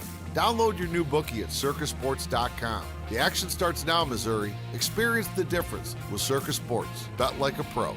Must be 21 or older. Gambling problem? Call 1-800-GAMBLER. Guys, Kevin Wheeler here. I want to tell you about the Burn Balance Complex, which is available at Supplement Superstores. And it's Burn Balance Edge for the guys. It's Burn Balance Zen for the women. And what this is very simply a complete metabolism system. It's not just a simple fat burner. It's way more than that. It works with your body to get the metabolism working the way that it's supposed to. So what you notice right away, what I've noticed here in the first couple of months is your shirt will lay a little bit flatter, your pants fit a little bit looser. It's not like that as immediate, but it comes pretty fast. This is a great natural weight loss option for people that don't want prescriptions or injections. If those aren't for you, go to Supplement Superstores and check out the Burn Balance Complex. On top of getting the metabolism working, you're going to get reduced stress with lower cortisol levels. You're going to have appetite control and craving control, all-day focused energy without the jitters that come with energy drinks. And look, it's not magic. You got to do things the right way, but the Burn Balance Complex makes it so much easier. So get out to Supplement Superstores. Tell them Kevin Wheeler sent you in. They will knock 30% off the Burn Balance Complex for you right there, and you can find your location at supplementsuperstores.com. Presented by Worldwide Technology, the BizDash 5K is back. Produced by the St. Louis Sports Commission, a high-energy corporate race in St. Louis's healthiest happy hour. Thursday, May 7th at Energizer Park. Register your team at stlbizdash.com. One city, one voice. KMOX, the voice of St. Louis. 28 saves for Jakub Dobeš.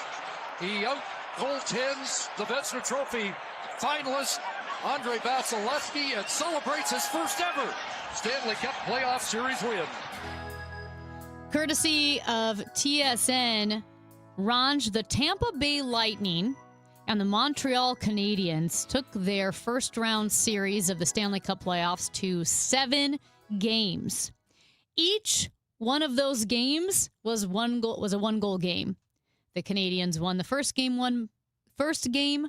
by 1. They lost the second game by 1. They won the third by 1, and they just alternated until Game 7.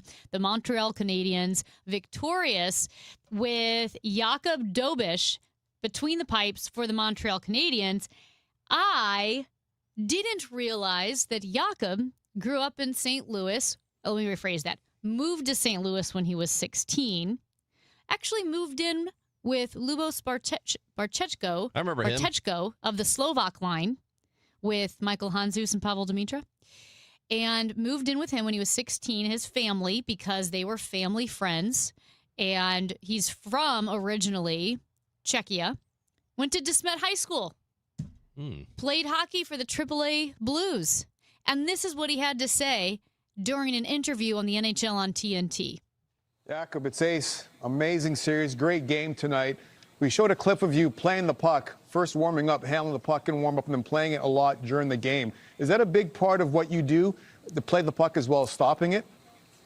Yeah, I've been watching a lot of Jordan Binnington. I grew up in St. Louis, and I just want to elevate my game on every single criteria, from saving a puck or playing the puck, because I feel like it's really important for the Ds to not take as many hits. Kind of cool to get the shout out. I have to admit, I didn't realize that Jakub grew up here, went to school at De Smet.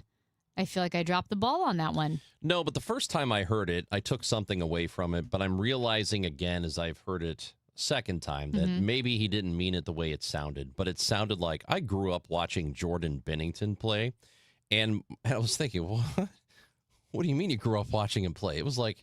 No, that would make sense. I know, but... Like 16, 17, 18? That makes me feel effing ancient. Yes, well, Grew up. Oh, you're right behind me, pal. I'm a good ways back. Slow down, Chief. I'm not as... Matt's in third by a lot, but I'm pretty far back. I'm going to tell you this. But that makes sense. I mean, thinking about Jordan Binnington as somebody that a person who's in the league grew up watching, saying, I grew up watching Jordan Binnington. That's insane. It is, but again, with the caveat here that he's not talking about when he was 8 or 9 years old. Still, he was underage. He was a child. He was a child. He's 24 now, so he would have been 16, 17. A child. When Jordan Binnington won the Stanley Cup. If he had been arrested, he would have been as a juvenile. That's right. He was a and juvenile. And he would have been released to his parents. It sounds so legal. I was a juvenile when Jordan Binnington led the Blues to the Stanley Cup. But you're right. Let's say he was 17 years old.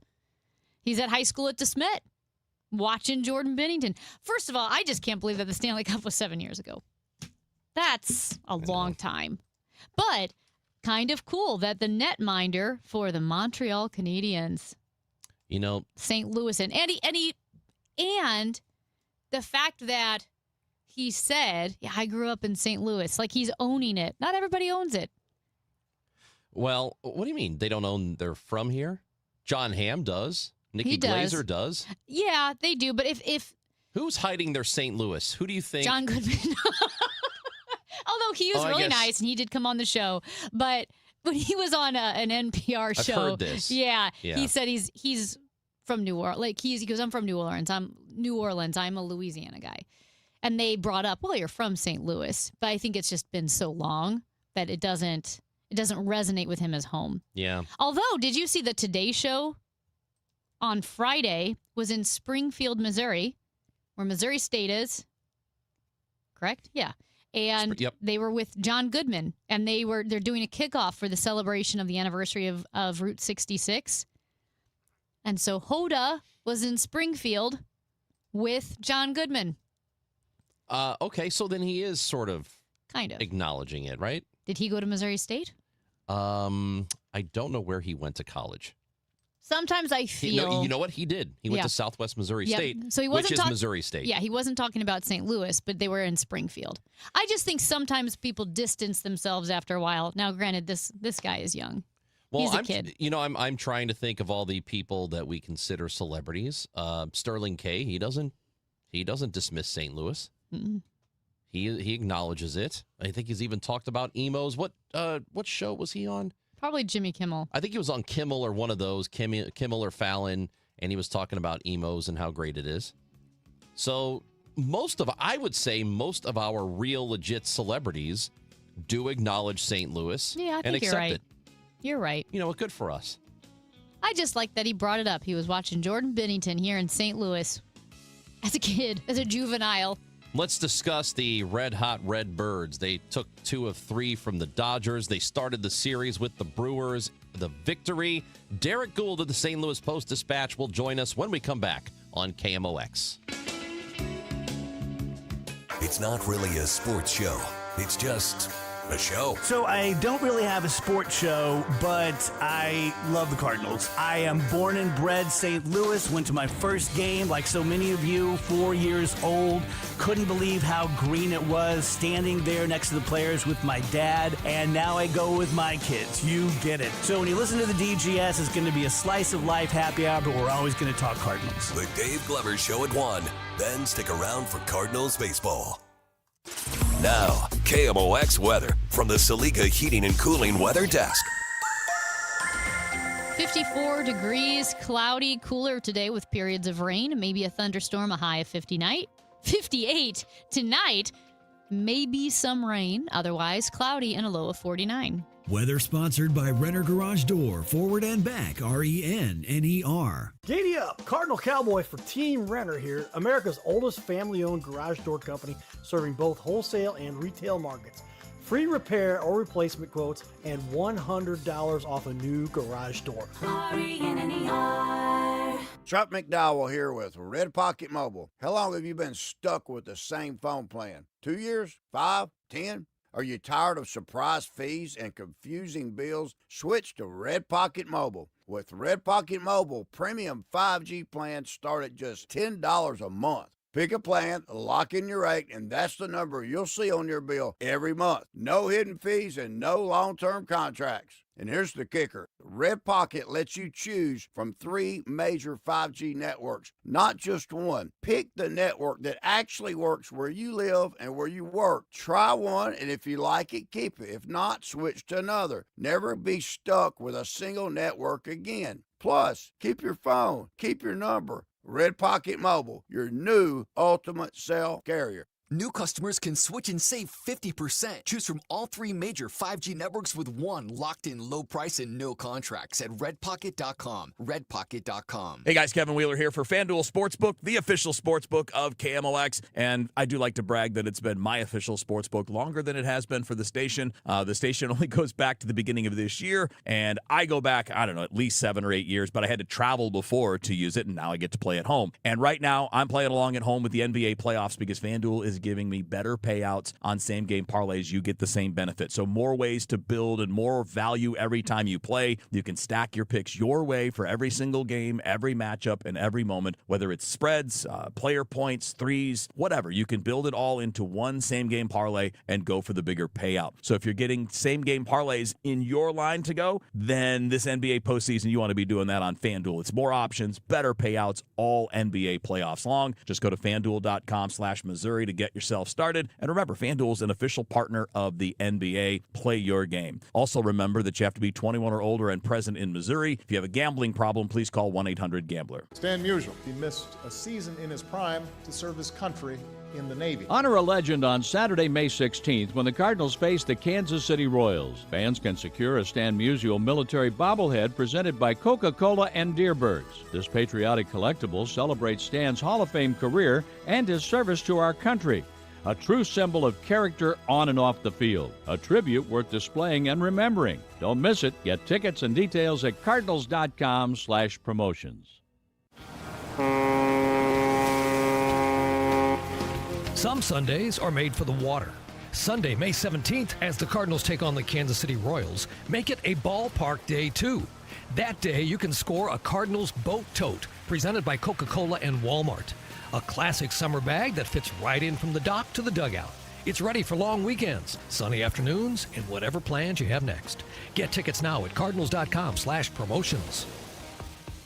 Nothing makes a gathering great like Eggland's Best Eggs. They're just so delicious with better nutrition, too. For us, it's eggs any style, as long as they're the best. Eggland's best. Better taste, better nutrition, better eggs. A Mother's Day to remember. Join us May 9th and 10th at Warm Springs Ranch for the Budweiser Clydesdales Parade of Champions. A never-before open-to-the-public chance to see our majestic stallions braided, polished, and showcased like true champions. Browse the gift shop and make a full day of it. Doors open at 9:30 a.m. Festivities run until 3 p.m. Enjoy live demonstrations and meet a Clydesdale up close. Tickets are limited. Go to warmspringsranch.com. This is the Gas House Gang from KMOX. Bernie Nicholas and the Gas House Gang, today at noon on America's Sports Voice, KMOX. The next pitch, a swing, and there's a high fly ball, right field. Moving over, Walker's there. He makes the catch for a Redbird winner. Light up the night in downtown St. Louis as the Cardinals have won the first game in the series with Milwaukee by a final of 6-3. Cardinals did start off the series against the Brewers with a win. They will continue it tonight. A 5:50 pregame show on KMOX and a 6:45 first pitch. You can get the broadcast on 104.1 FM, 1120 AM, or the free Odyssey app if you're in the area. Time to go to the Quiver River Electric guest line today, and we are joined by the Cardinals beat writer for the St. Louis Post-Dispatch, Derek Gould, with us on KMOX. Good morning, Derek. Good morning. How are you all? Oh, man, we're doing okay. And I got to tell you, I'm fascinated by how this team is currently doing it, because this is one of the better records in baseball overall, but they have only scored 3 more runs than they have given up.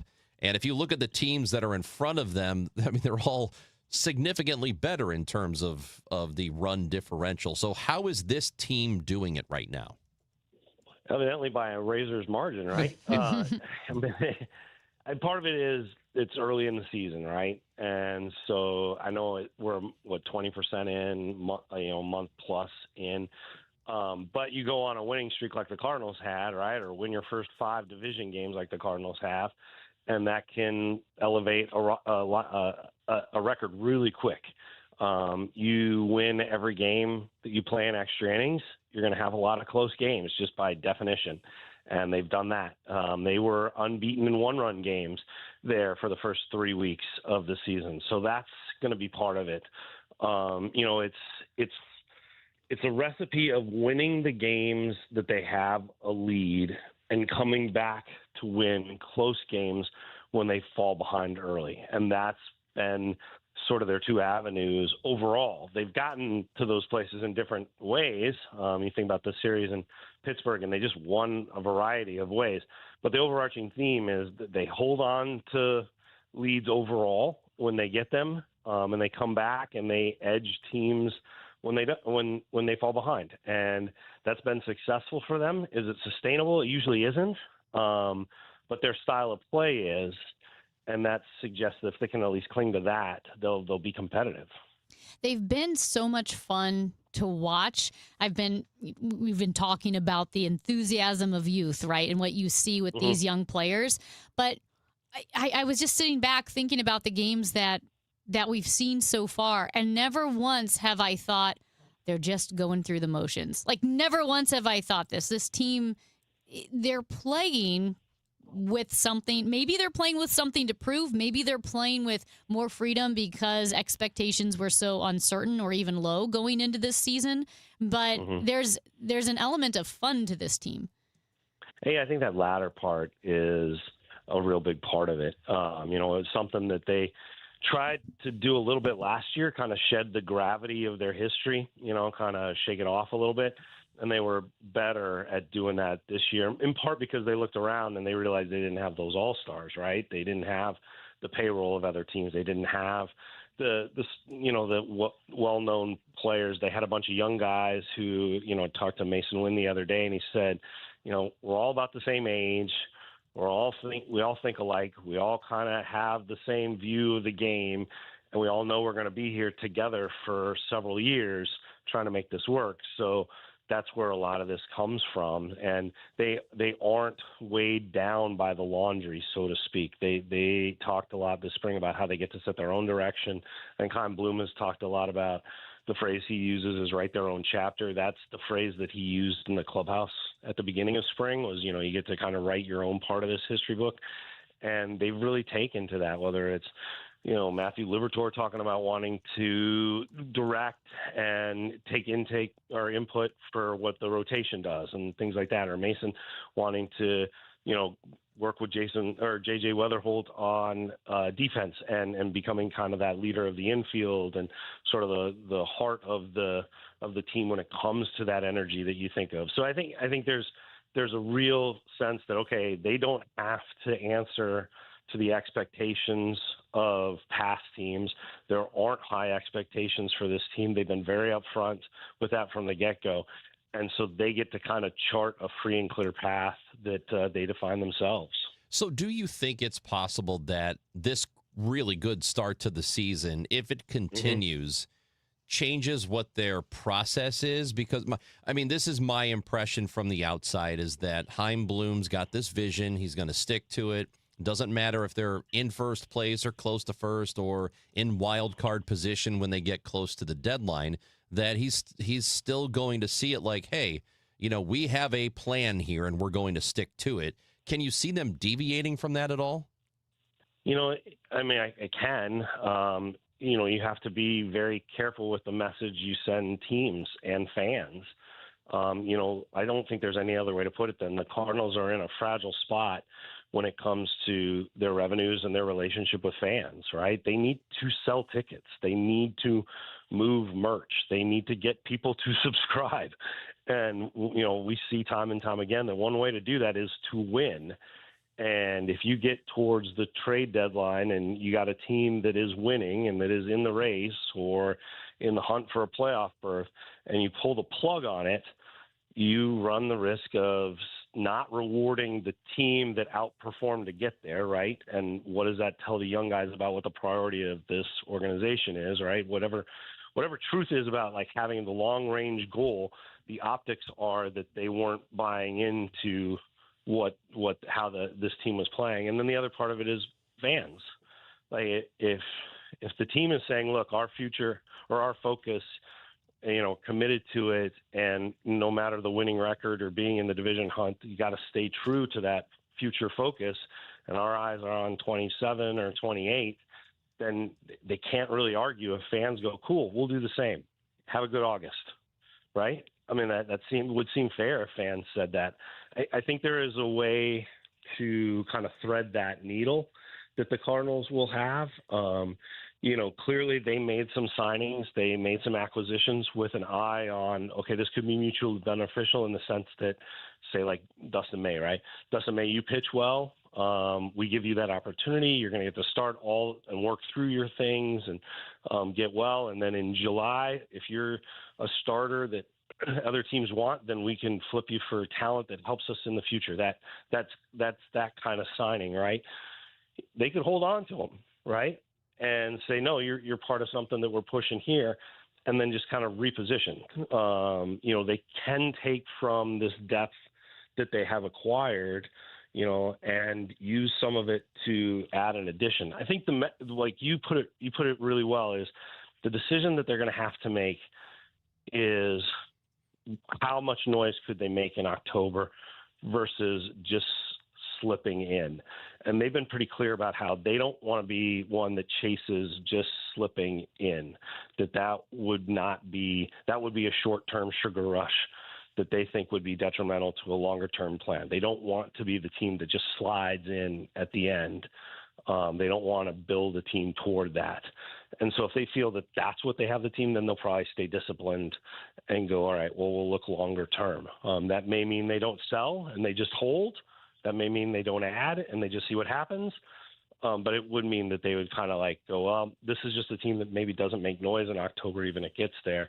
And we have to stay true to the plans of looking longer down the road. And it's possible that bullpen issues would, because the season is so long and there are so many games and, you hear that old cliche all the time. But because it is that by nature of it, that at some point the say bullpen issues are going to catch up to them, and this isn't even really a conversation in a month and a half. That it's, it's kind of what we were talking about was going to happen, and so now they can continue with their plan. But you make a great point about sometimes fans should be rewarded with something, and the players on the team should be rewarded with something, even if that's going out and picking up a reliever.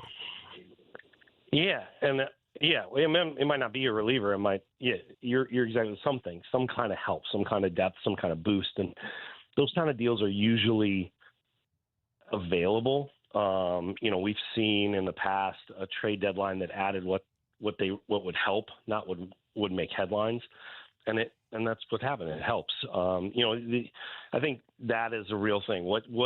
What investment is the front office going to make after watching 3 months of the team putting outplaying performance? And that is a message both to fans and also to the folks in the clubhouse. And look, I think it's, they talk about this being a development year. Winning is part of development. That cannot be said enough. And that's not something that the Cardinals shy away from. It was a long time part of how they looked at the minor leagues. And it is how they look at the majors. They see these close games, these games that come down to them taking advantage of 90 feet and them holding 90 feet from the other team. Last night against the Brewers, I was really struck by how the Cardinals just put on a clinic. I mean, the Brewers just got a real sense of how the Cardinals can surgically take down another team last night. That was very impressive. And, if they can do that and they play well like that, then, part of their development is seeing a reward for that style of play, and that's winning. Derek Gould of the Post-Dispatch with us, and we do expect that Lars Nootbaar, he's going to, in a little over a week, begin a rehab assignment. The team expects him back before the end of the month. We know we haven't seen him all season long. When he does come back, is he immediately right back in the lineup? Because as you look at what the team has done in the outfield, other than Jordan Walker, it doesn't seem like there's anybody who's played his way onto the making sure he's on the roster. Maybe Nathan Church, he's looked a little bit better, but Victor Scott has played really well. Victor Scott's not. I mean, he's defense fine, but as far as offensively, he's just really not providing much. He's had a tough stretch here. Good night last night.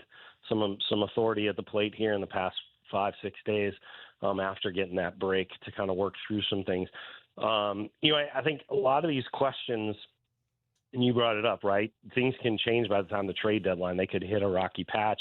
This trip west could be very difficult for them, and all of a sudden undo a lot of what their record says they are now.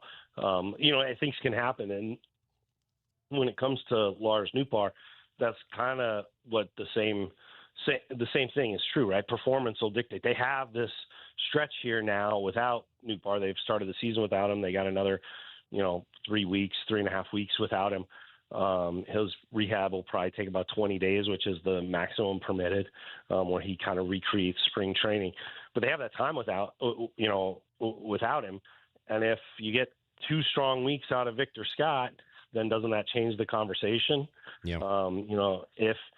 If performance will be the answer, and they can lean on that. They got the move yesterday where Thomas Saggese moves back to Memphis to get some playing time. Playing time has been, is often the answer. So you can look at it that way. If the Cardinals get to that point, there's going to be somebody squeezed for playing time, and they'll make that call based on either who's performing or who's not getting it and who needs the run. In Memphis, that could be Victor Scott. It could be if this continues, if his search for a swing continues. It's also enough time where it could be somebody else, and that decision will be made for the Cardinals.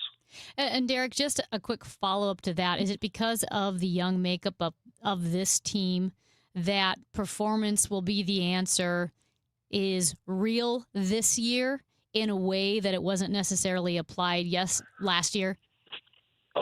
Because of contracts and stuff. Because right? of contracts, who was playing, who had a strong spring training, and then with playing time that's just expected. Yeah. So somewhat, yeah. I mean, they're not like, painted into a corner with, a guy's contract. There's more flexibility because they're a younger team, right? More players have options. More players can move up and down between the minors than, a veteran team where they just can't. Either they're out of options or they have a contract or they have service time that just doesn't permit that. So yeah, in a way, I could, that's definitely a good way to look at it. It's a truer form of it, but they're still making decisions based through the kind of lens of the future, right? And they're looking at like some of the players who on this current roster who either are under control for shorter time or are guys who were signed as free agents like Rowan Urias and everything like that. They're going to be, or Ryan Stanek is another example. They're going to be here in the majors and work, and just because of the nature of their contract, the nature of their roles, and all that, to work through things, versus a young guy who they're wanting to prioritize playing and developing and everything like that. And Saggese is just the most recent example of that. If he's not playing in the majors, then he's a young player who's stalling, and they got to get him some playing time so that he can grow as a hitter, improve as a hitter, grow as a player. It's possible that even if he was performing in the role that he had, the limited nature of it would lead to that same move, right? Just to get him more time at the plate, more innings in the field. Derek Gould, good to talk to you. Thanks for being with us today.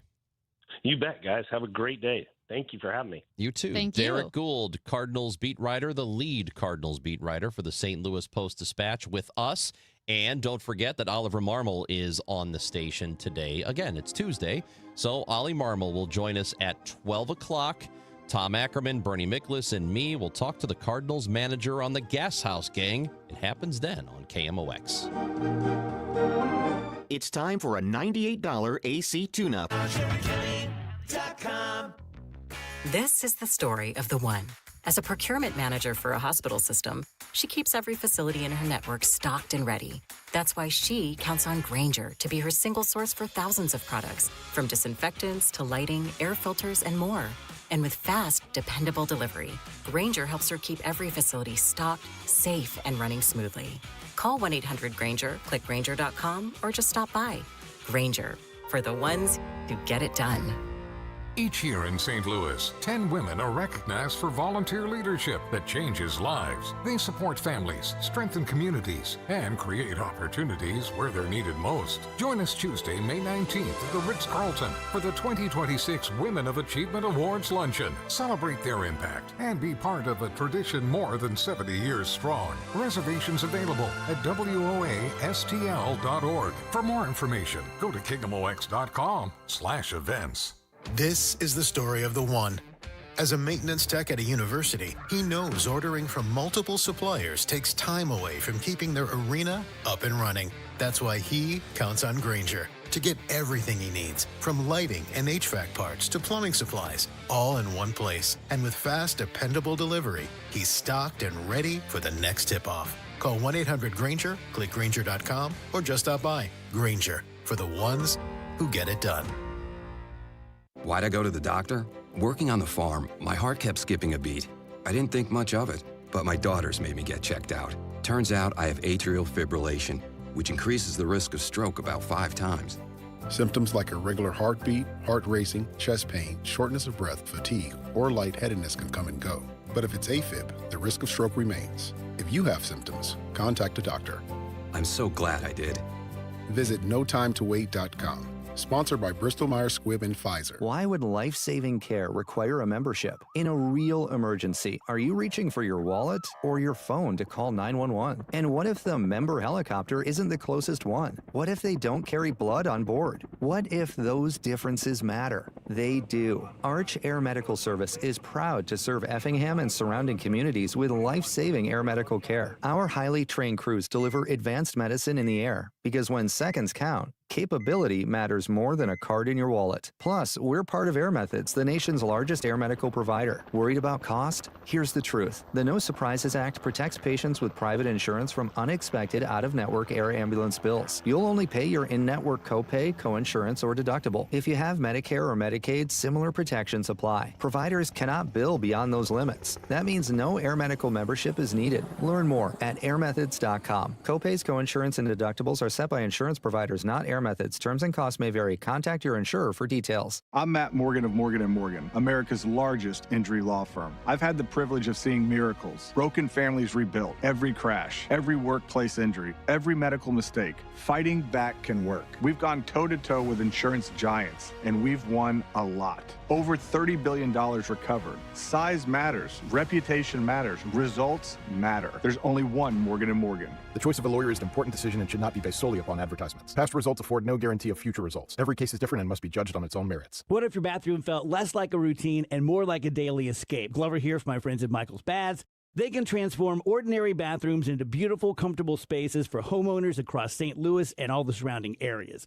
And now they're introducing new premium walls, perfect for those who love the look of stone without the upkeep. It's sleek, durable, and designed to elevate your space. For a limited time, enjoy a free rain shower head or upgrade with safety features like grab bars or a built-in seat. Call us at 636-775-0800 or michaelsbaths.com.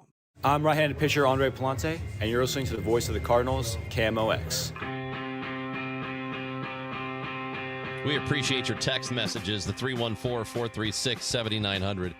Even this one from Bob, who says, I believe one of the benefits of this young Cardinals team is that fewer of them are married with kids. This allows them to concentrate more on baseball. I agree.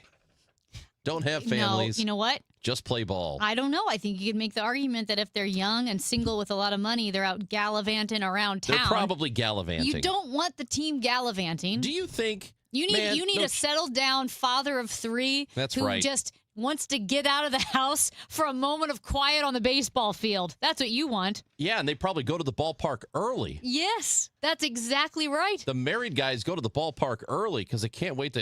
Sorry, got to get to the ballpark today. Nothing I can do. That's how ultra running was invented. People used to run 5 miles, then they had kids, and they ran a marathon, and then they had more kids, and they said, I'm going to go run 100 miles. This is exactly like my friend who said that he would make up all the times he had to go poop so he can get away from the family. He'd be like, I was going like 4 times a day. I just needed to get away from the kids. So our producer here, Matt Pajeski, was at a baseball game yesterday with our friend Nate Gatter. Yeah, and Nate actually made this observation first, so I'm stealing from him. But I just want to ask you, if you were to go on a double date to a baseball game. So 2 couples. 2 couples. Yep. How would you sit in the row? Boy, girl, guys next to each other, girls next to each other, guys or girls on the outside, the other 2 in the middle. So we were looking at this pair of couples. There were 4 people. They sat from left to right, guy, girl, guy. And girls in the middle. Girls in the middle. And Nate was like, that's too bad. The guys can't get to talk to each other. I'm like, well, yeah, but you could say the same thing if the girls were sitting on the ends. And I think it's probably best for the girls to sit next to each other because they probably aren't enjoying the game as much as the guys. Okay. Just go ahead and say it. Chicks don't like baseball. Girls don't like sports. Go ahead and say it, Matt. A lot of them don't like baseball. Wow. Oh, wow, Matt. It's 2026. Okay. This kid. This guy probably doesn't even think we should vote or drive. Yeah. Not that you mention that.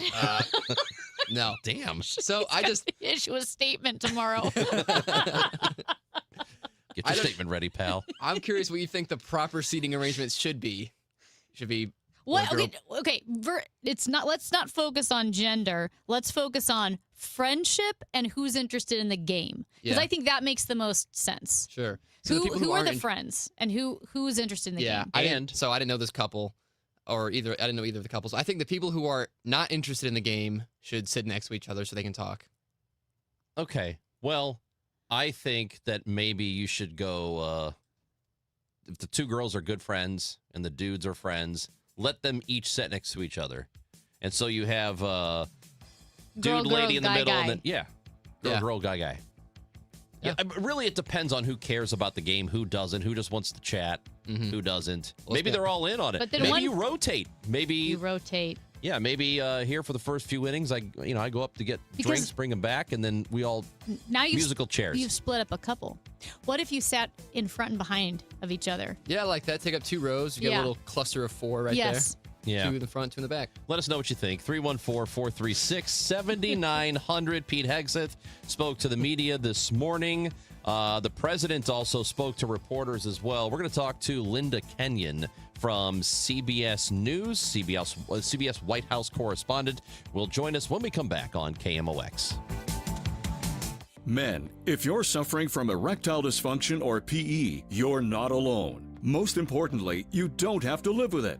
Paramount Men's Medical Center restores men's sex lives in just one visit. Their painless breakthrough treatments eliminate ED and PE, even when Viagra and Cialis don't work. Here's Dr. Simovitz, specialist in men's health. Paramount Men's Medical Center's painless breakthrough treatments eliminate ED and PE, regardless of age or medical history. 98% of patients see instant results right in the office. Men are now lasting longer than they ever imagined. And the best part, at Paramount Men's Medical Center, your consultation and first treatment are free. Qualified patients even get their testosterone checked free. Call 314-720-8444. 314-720-8444. Take control of your sex life. Call now. 314-720-8444. My perfect day has sand, salt water, and friends. But my moderate to severe plaque psoriasis can take me out of the moment. Now I'm all in with clearer skin thanks to Skyrizi. Risankizumab Riza, a prescription-only 150 milligram injection for adults who are candidates for systemic or phototherapy. With Skyrizi, most people saw 90% clearer skin, and many were even 100% plaque-free at 4 months. Skyrizi is just 4 doses a year after 2 starter doses. Don't use if allergic to Skyrizi. Serious allergic reactions, increased infections, or lower ability to fight them may occur. Before treatment, get checked for infections and tuberculosis. Tell your doctor about any flu-like symptoms or vaccines. Thanks to Skyrizi, there's nothing on my skin, and that means everything. Ask your doctor about Skyrizi, the #1 dermatologist-prescribed biologic in psoriasis. Visit Skyrizi.com or call 1-866-SKYRIZI to learn more. I'm Piera Palazzolo, VP of Digital Marketing for the American Management Association, a company focused on the management training skills needed to enhance the careers of business professionals. We did our research when it came to the best companies for website development and chose AmericanEagle.com. And we couldn't be happier. AmericanEagle.com worked closely with us to understand the front and back end requirements needed to launch an e-commerce website that could handle the complexities of running thousands of seminars nationwide. Our robust new website and improved SEO saw immediate increases in site traffic and web revenue. If you're in need of managerial effectiveness and success, visit our website at Amanet.org. If you're in need of a website that provides an unparalleled consumer experience, I highly recommend AmericanEagle.com. Transform your business today. Dial 877-WEB-NOW1 for a free digital consultation with AmericanEagle.com. News, talk, cards. KMOX AM St. Louis. KMOX FM Hazelwood. Always live on the free Odyssey app.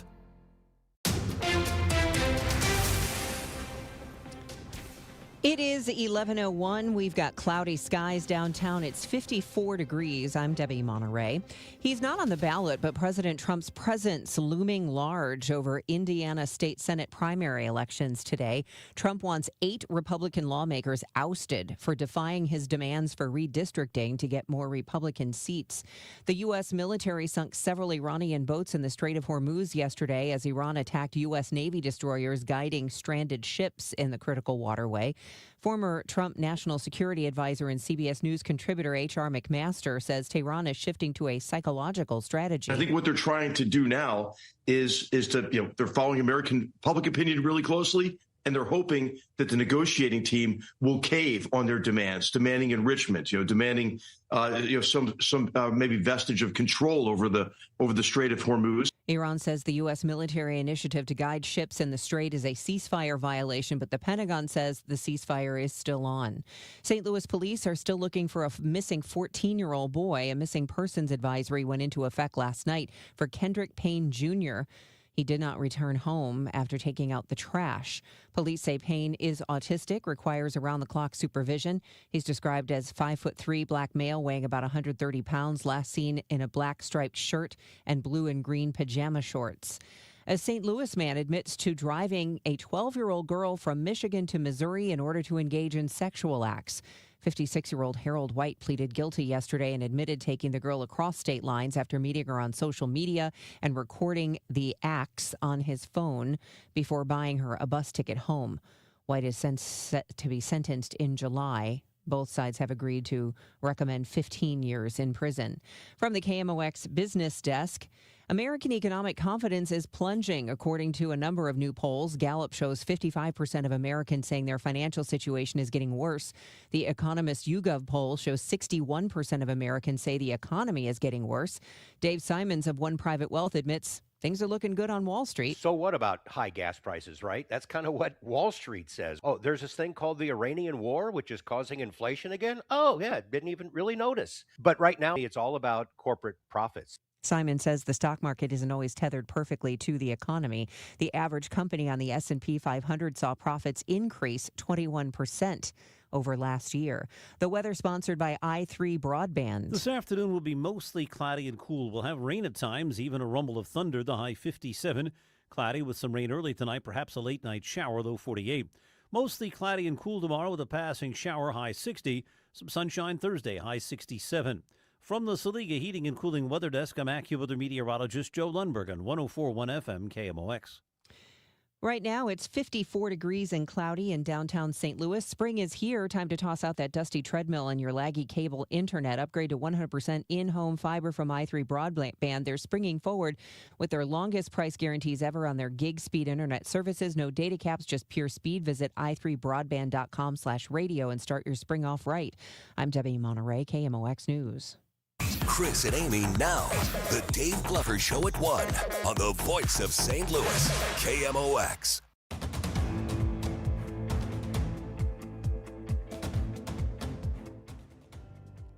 Earlier this morning, the Secretary of Defense, Pete Hegseth, held a press conference giving an update on the current situation in the Strait of Hormuz. And to give us more details into where things stand is Linda Kenyon, CBS White House reporter.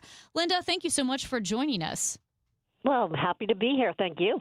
So, again, the Secretary of Defense, Pete Hegseth, said that the ceasefire is not over, even though the U.S. and Iran did exchange fire. So where do we stand with this right now as far as the ceasefire and ships passing through the Strait of Hormuz? Yeah, right. The question is, has the ceasefire actually ceased? Pete Hegseth, who prefers the term the Secretary of War, said the ceasefire is not over. He said that what's going on in the Strait of Hormuz is a separate and distinct project. He called it a churn. He said that he expected there would be churn at the beginning of this ceasefire. And when asked also in the press briefing, the Joint Chiefs Chairman General Kane said ever since the ceasefire was announced, U.S. forces have come under attack more than 10 times. But he also said, and this is a quote, it was all below the threshold of restarting major combat operations. So as far as the Department of Defense, or as they prefer the term Department of War, is concerned, the ceasefire has not ceased. What do we make, too, of the U.S. launching Project Freedom? Because Pete Hegseth also addressed that, which is the U.S., I believe, it's an effort to escort commercial ships through the Strait of Hormuz? That's right. That's right. And Pete Hegseth said that the U.S. is not looking for a fight, but he said Iran cannot be allowed to block innocent countries, he said, and their goods from the international waterway. Also emphasizing that Iran does not control the strait. He says the U.S. can run ships through, and what he's calling the red, white, and blue dome, trying to basically instill confidence, if you will, in the U.S. and confidence in trying to cross through the Strait of Hormuz. Iran, of course, has a very different idea on all of this. In fact, their top negotiator released a statement, and he said, The security of shipping and energy transit has been jeopardized by the United States and its allies through the violation of the ceasefire and the imposition of a blockade. And then he got threatening, and he said, we know full well that the continuation of the status quo is intolerable for America, while we have not even begun yet. So if that's the case, I mean, the way the United States is talking and the way Iran is talking, we're not close to wrapping this thing up anytime soon, even though at the start of the entire campaign, that's the way it was presented to us, that this will be quick, we'll be in and out, and it's okay. I mean, how long are we, or should we expect this thing to really drag on? Well, the president campaigned on not getting the United States into forever wars. And since this war against Iran was started, it's created a lot of discontent among some of his most loyal supporters, both in the general population and among members of Congress. So we have a situation here now where the messaging is trying to basically prop up those supporters, keep them on track. And the White House continues to say, that this is not a full-fledged war, but it did cross the 60-day threshold on Friday. And after that, a president must seek permission from Congress because it is Congress that declares war, not a president. However, the president did not seek war powers, and he said he did not need to seek war powers because the war is over. He said that as soon as the ceasefire began in early April with the blockade of the Strait of Hormuz, that signified the stopping of the clock, if you will. And so it really wasn't 60 days. Now, some people are buying that explanation. Some people are not. But again, we get back to our original question. Is the ceasefire in place, or has the ceasefire ceased? And I guess like most things, it depends upon whom you ask. Linda, when did you say again that 60-day mark is hit? It was hit on Friday. It was hit. And is that why Pete Hegseth was, made a distinction between Project Freedom and the conflict in Iran, and saying, well, these are two different projects, but somehow That's right. gives the U.S. two different avenues to conduct their business?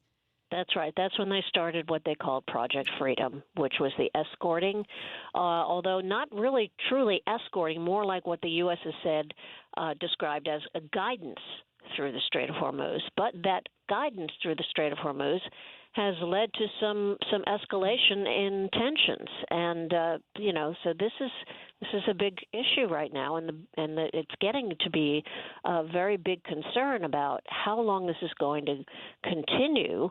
The guidance is coming up against some opposition. For example, Iran reportedly opened fire on some U.S. warships in the past 24 hours. The U.S. military then responded by destroying 6 Iranian small boats.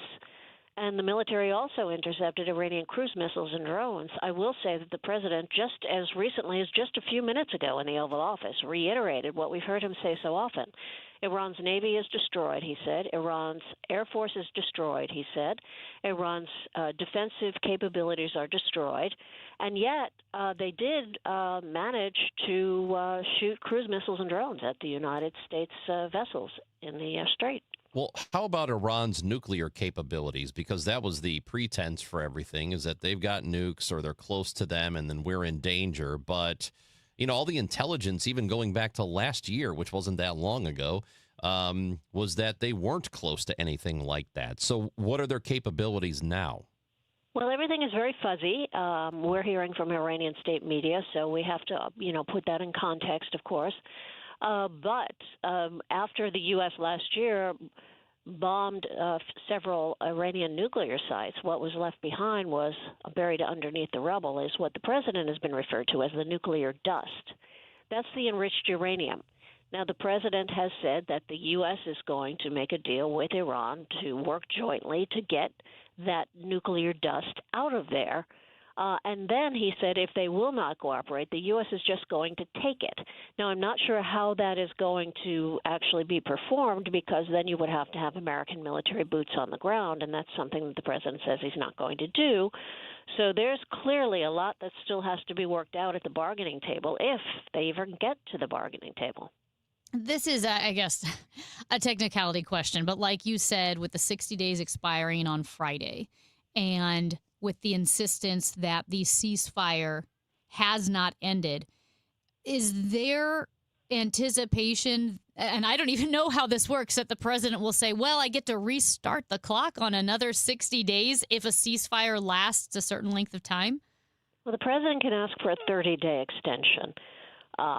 And that would probably be the first step. But, you know, he said the clock isn't ticking, that there is no war, that there's a ceasefire in effect. And so he stopped the clock, he said, when the Strait of Hormuz blockade started, according to the president and his military brass. So that would have been, I believe, April 7th. Linda Kenyon, this is just an interesting time period that is happening, not just in the world, but locally here, and us being a CBS radio affiliate and you having been a part of that network for so long, we are all very sad that at the end of this month, or before the end of this month, that CBS News Radio is coming to an end. And I imagine the entire newsroom, everybody there, is still coming to terms with that. But as you've had some time to process the news that the entire operation was being shut down, how do you see it at this moment? It's a very hard thing to process. CBS Radio was known within the industry as the Tiffany Network, and CBS in general. And there have been a lot of changes to CBS since new ownership took over. Nobody was expecting this, not even our upper-level management. And so we were all caught quite flat-footed. Our last day on the air will be May 22nd. Yes, we will all be looking for work. This is a very difficult time in the industry in general. A lot of networks have cut back on personnel, which is what we were expecting. We were expecting cutbacks, not a complete shuttering of the operation. So it's a very hard time. The respect that CBS has within the industry remains very high. CBS Radio in particular. And CBS Radio is almost 100 years old. I believe in July it will be 100 years old.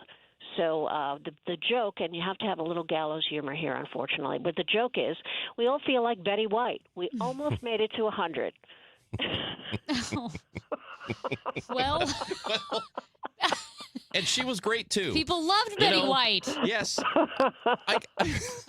Linda, I don't know. I mean, we are biased here because we are both on radio, and we are biased toward CBS News because it has been so great for so long and so important for so long. And the partnership between KMOX and the CBS. Yeah, I mean, it's network. one and the same. And it's... Again, I know this is a little self-serving, I think, for the station and for CBS, but it does bother me that things are changing the way they are and that fewer people are getting their news from reliable sources. And they watch a TikTok and they think that's news and, oh, this must be real. And the same thing with an Instagram reel. Is there a way that we can get back to making sure people stop taking TikToks as actual news and actual reporting, because we need that in order to have a vibrant, healthy society, I think. Yeah, you know, that's a very, very difficult question to answer. I think that maybe the toothpaste is out of the tube. Here at the White House, there are so many bloggers and social media influencers that the president has specifically allowed into the White House and credentialed, and those folks never would have been credentialed before, never would have been part of the White House briefings because they were not considered journalists. Journalists who are classically trained, people like myself, know that there are certain standards to uphold, and that you're not supposed to, at least we try, I know I do, I agonize over this, but you're not supposed to take sides on issues. You're supposed to report the news. But everything has become, in the past several years, and this has been a slow progression, but everything has become about opinion, about point of view, and we used to call that an editorial, something I've never been allowed to do as a reporter, and somebody who is, as I say, a classically trained journalist. So it does really cement the fact that I think people have a tendency to choose the media outlet that they believe hones closely to their own personally held beliefs on issues, for example. And so you'll have some people who will only watch Fox, and some people who will only watch CNN, and some people who will only listen to conservative talk radio, and some people who will only listen to more liberal radio. But where is the actual just plain old reporting? And unfortunately, you have to work at it to find it. And with CBS Radio going away, I think the search is going to get a little harder. Yeah, I agree with you. I think it is a huge blow, and I don't think people realize how big of a deal it is, and they think everything is fine, and they think, oh, TikTok's fine, and all the, you're gonna. It's one of those things that when it's not there, you're gonna wish you still had it. So, Linda Kenyon, we wish you the best of luck, and we thank you for all the great work you've done. And I know we'll talk again soon. So, thank you. Thank you. Very, very gratifying conversation. I appreciate it. Thank you, Linda Kenyon, White House correspondent for CBS News Radio with us. And we are fortunate to have people like that. And I know that it sounds like I am biased because I'm in this industry. I am not a journalist. That's not our job here. It's not what we do. But we need people like that. And I don't know that most people understand how important that is. And we're going to find out. I'm telling you, 10, 15, 20 years from now, we're going to find out if this keeps going away, how much we miss it.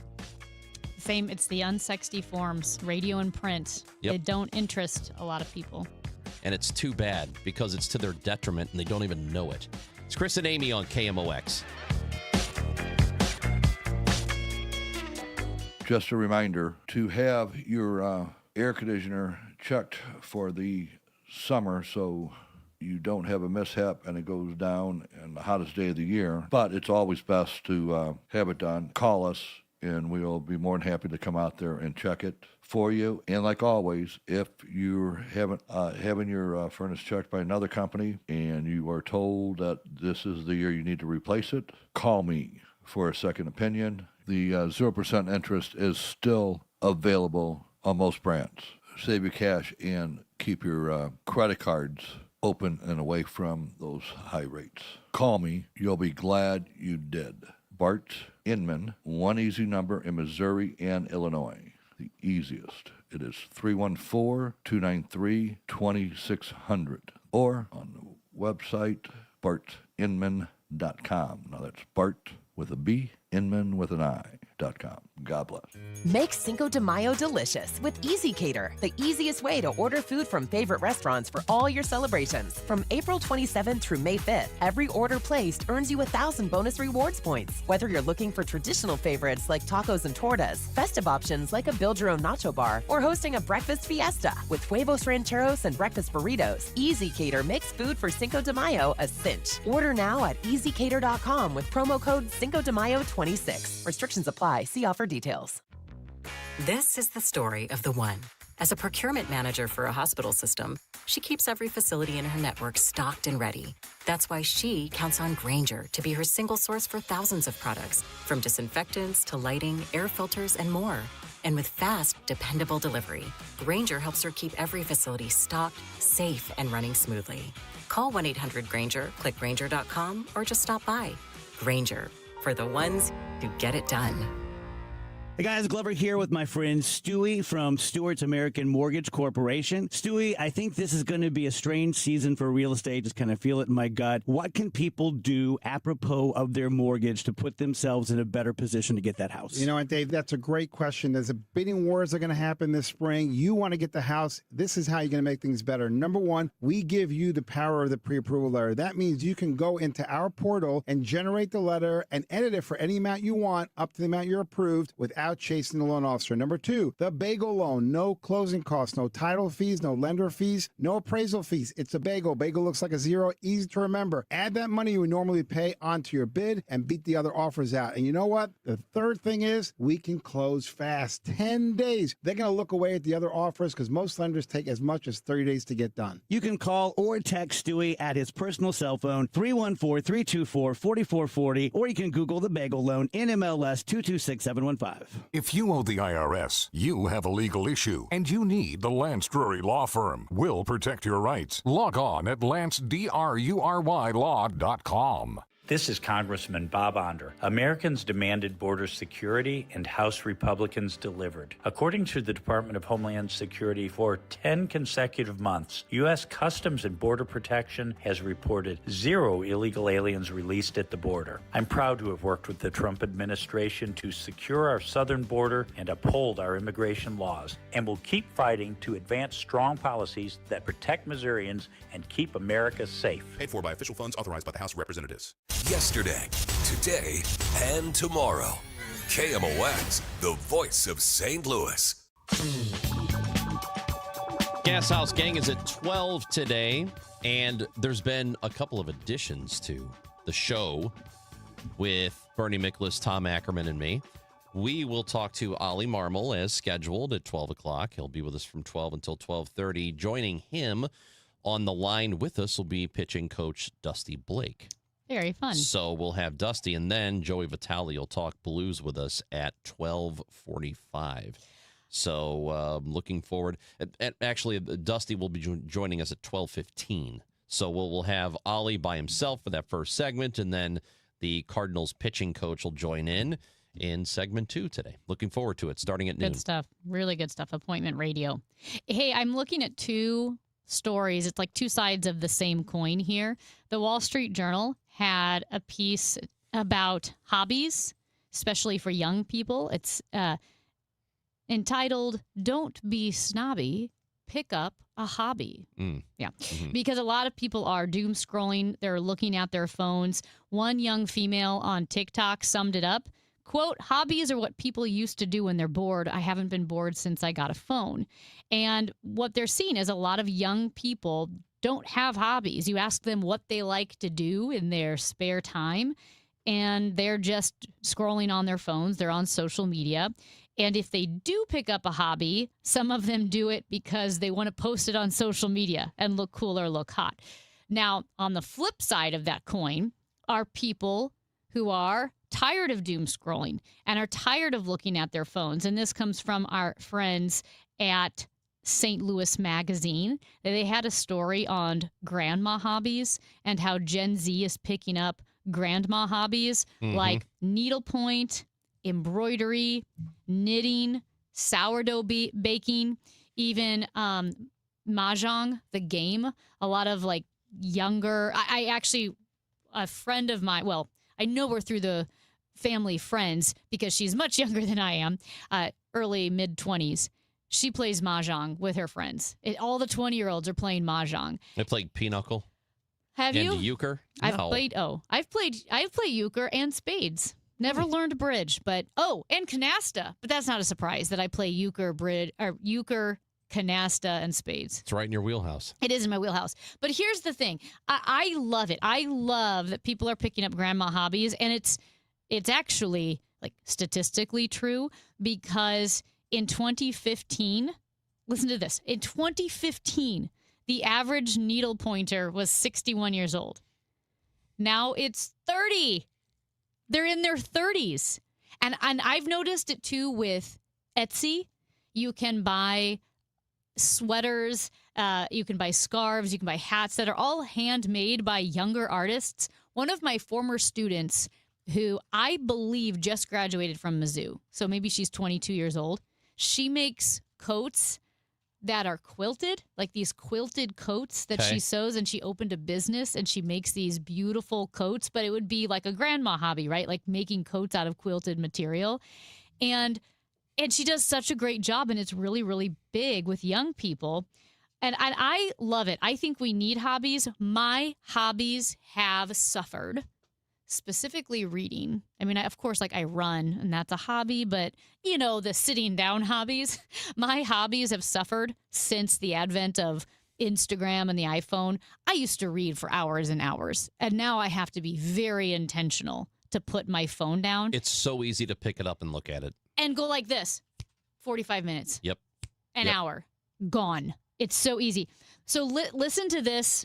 I think this is so cool from the Wall Street Journal. And you've gained nothing from it. Okay, that's the key. That's the thing. You gained literally nothing from scrolling Instagram. And for a good... Or TikTok. Yes, and worse than gaining nothing, you may feel horrible about yourself. You feel dumber. You wish you hadn't seen something. You're dissatisfied with your appearance or your lifestyle. So anyway, why are hobbies great? Well, obviously it ends doom scrolling and you're not comparing yourself to other people. But as the Wall Street Journal pointed out, hobbies exercise different modes of thought, creative, physical, and social, that build mental muscles we wouldn't otherwise use. They go on. That helps explain why scientists who win a Nobel Prize are 9 times more likely to have training in fine arts and crafts, such as woodworking, than typical scientists. So Nobel Prize winning scientists have some kind of artsy, crafty woodworking hobby that they do. And they said that when you are a creative polymath like this, you're recruiting skills from across different fields to solve problems in different ways. And they bring up Nobel winner Alexis Carrel. She developed the suturing method for sewing blood vessels back together because she studied embroidery, and she was an embroiderer. And she thought, well, wait a minute, what if I can use this skill from embroidery to suture blood vessels together? Well, I would recommend picking up a hobby like this. Maybe go back to stitching or whatever this stuff is that the old ladies do.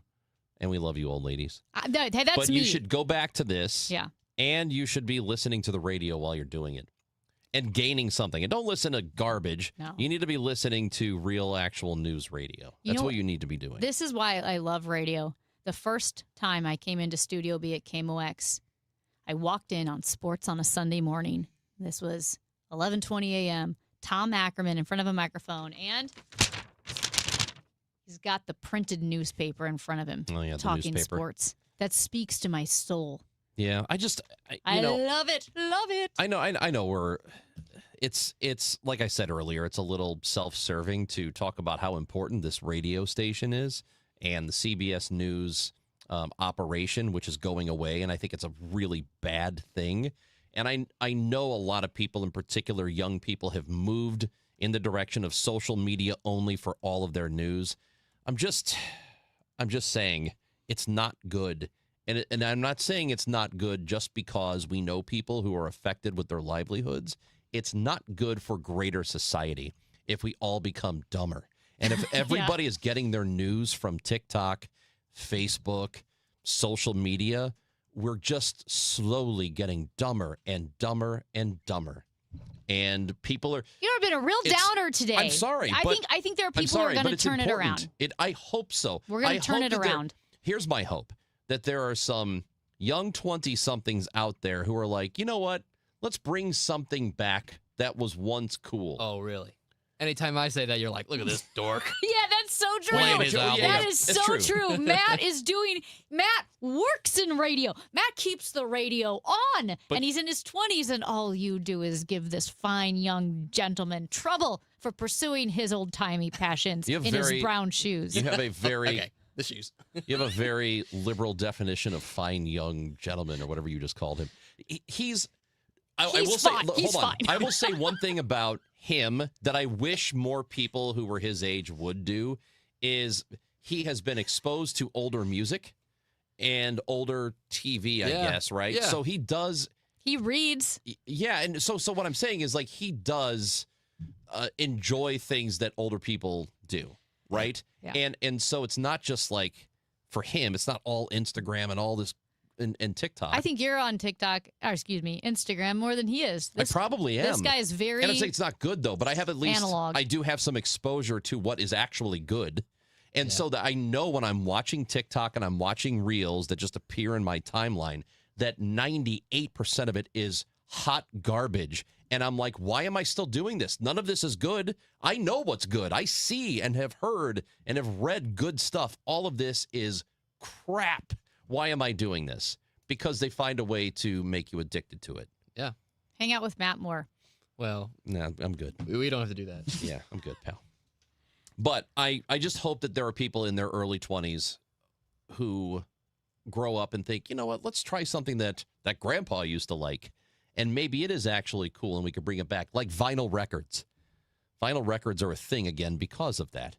It is a Chris and Amy show, and we are here until 12 o'clock when the Gas House Gang happens. And this show and this station, well, it's a partner of FanDuel's. And right now, new customers can bet $5 and get $150 in bonus bets if the first bet wins. I'll repeat that. You bet $5 and you get $150 in bonus bets if your first bet wins. That's right. Turn $5 into $150. That's so great. It's such a great deal, and FanDuel's doing stuff like this all the time. I love the FanDuel app. It's really easy to use. Been using it for quite some time now. And you'll want to get started by going to FanDuel.com/Missouri. FanDuel makes it easy to get closer to the action, from player props on your favorite stars to all the tools you need to back them up. It's all there in one app, which is really easy to use. Don't miss your shot. FanDuel.com/Missouri. FanDuel, an official partner of the NBA. Play your game. Must be 21 or over and present in Missouri. Gambling problem? Call 1-800-GAMBLER. First online real money wager only. $5 first deposit required. Bonus issued as non-withdrawable bonus bets that expires 7 days after receipt. Restrictions apply. See terms at sportsbook.fanduel.com. All Access with Ollie Marmol on the Gas House Gang. I think St. Louis likes watching a team that plays the game the right way, that plays the game hard, that never gives in. And those are the things we can control, and we'll hold ourselves, I'll hold myself accountable to, and then let everything else play out. But I think it's hard not to like this group. It's hard to watch them and not get excited about their style of play. Those are the things we can control at the moment. Ollie Marmol, Tuesdays at noon on KMOX. Why do the national tax resolution firms need the tiny fine print at the bottom of all their TV ads? Hi, this is Lance Drury with the Lance Drury Law Firm. You don't hear fast-talking disclaimers in our ads because the claims we make are 100% transparent. The Lance Drury Law Firm primarily focuses on one thing, IRS problems, and we're regulated by the Bar Association, and we have a AAA rating with the Better Business Bureau. IRS issues are serious legal issues. The Lance Drury Law Firm has helped thousands of clients navigate the best resolution plans, and we tell you up front exactly how much it'll cost. Tax resolution law is all we do. So before you send money to some out-of-town, high-pressure salesperson, give us a call at the Lance Drury Law Firm, located right here in St. Louis. Call today to schedule your free consultation with me, 314-260-6120, or visit LanceDruryLaw.com. The choice of a lawyer is an important decision and should not be based solely upon advertisements. Now, KMOX weather from the Saliga Heating and Cooling Weather Desk. 56 degrees. It's cooler today with periods of rain and maybe a thunderstorm. Tonight, the same thing. Otherwise, just cloudy, a low of 49. Weather sponsored by Sandberg Phoenix Law Firm. At Sandberg Phoenix, we're more than just a law firm. We're partners committed to you, your business, and your community. From family law to litigation, we're ready to serve. Visit SandbergPhoenix.com. The choice of a lawyer is an important decision and should not be based solely on advertising. At Uline, they know firsthand the road to success is an uphill climb. Uline started in the family basement, and through hard work is now North America's most trusted shipping and industrial supplier. They get what it means to have the support of reliable, hard-working partners. So they keep 41,000 items ready to ship. Whether your company is still in a basement office or expanding cross-country, Uline will be there on your road to success. Visit uline.com.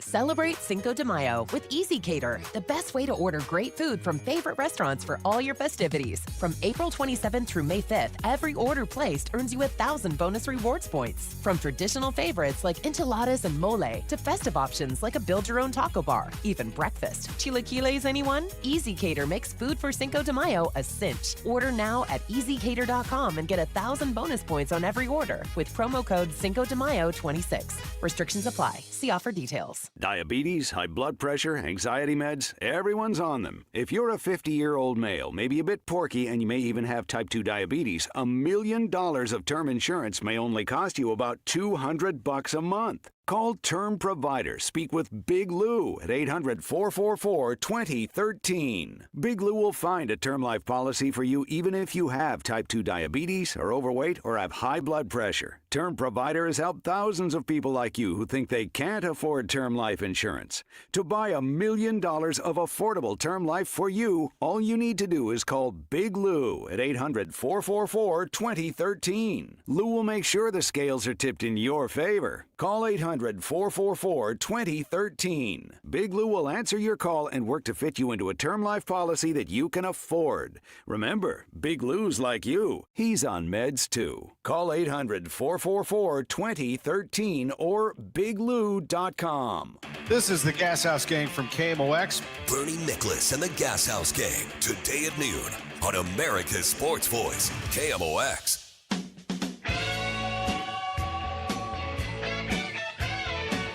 Well, we've got all sorts of things to discuss that we've been talking about all day, whether we were looking at hobbies and grandma hobbies to how should you arrange the seating at a baseball game if you've got two couples going to a baseball game, to the most recent question we have for Matt and Ranj, which I asked them this morning, which is, okay, and I get it, it's a little gendered, but just by going, we're talking along chick flicks, right? You know, that's the phrase, that's what it's called. But what is the quote-unquote girliest movie that you like, right? Mm-hmm. So again, 314-436-7900, you can chime in about baseball seating, hobbies, or movies.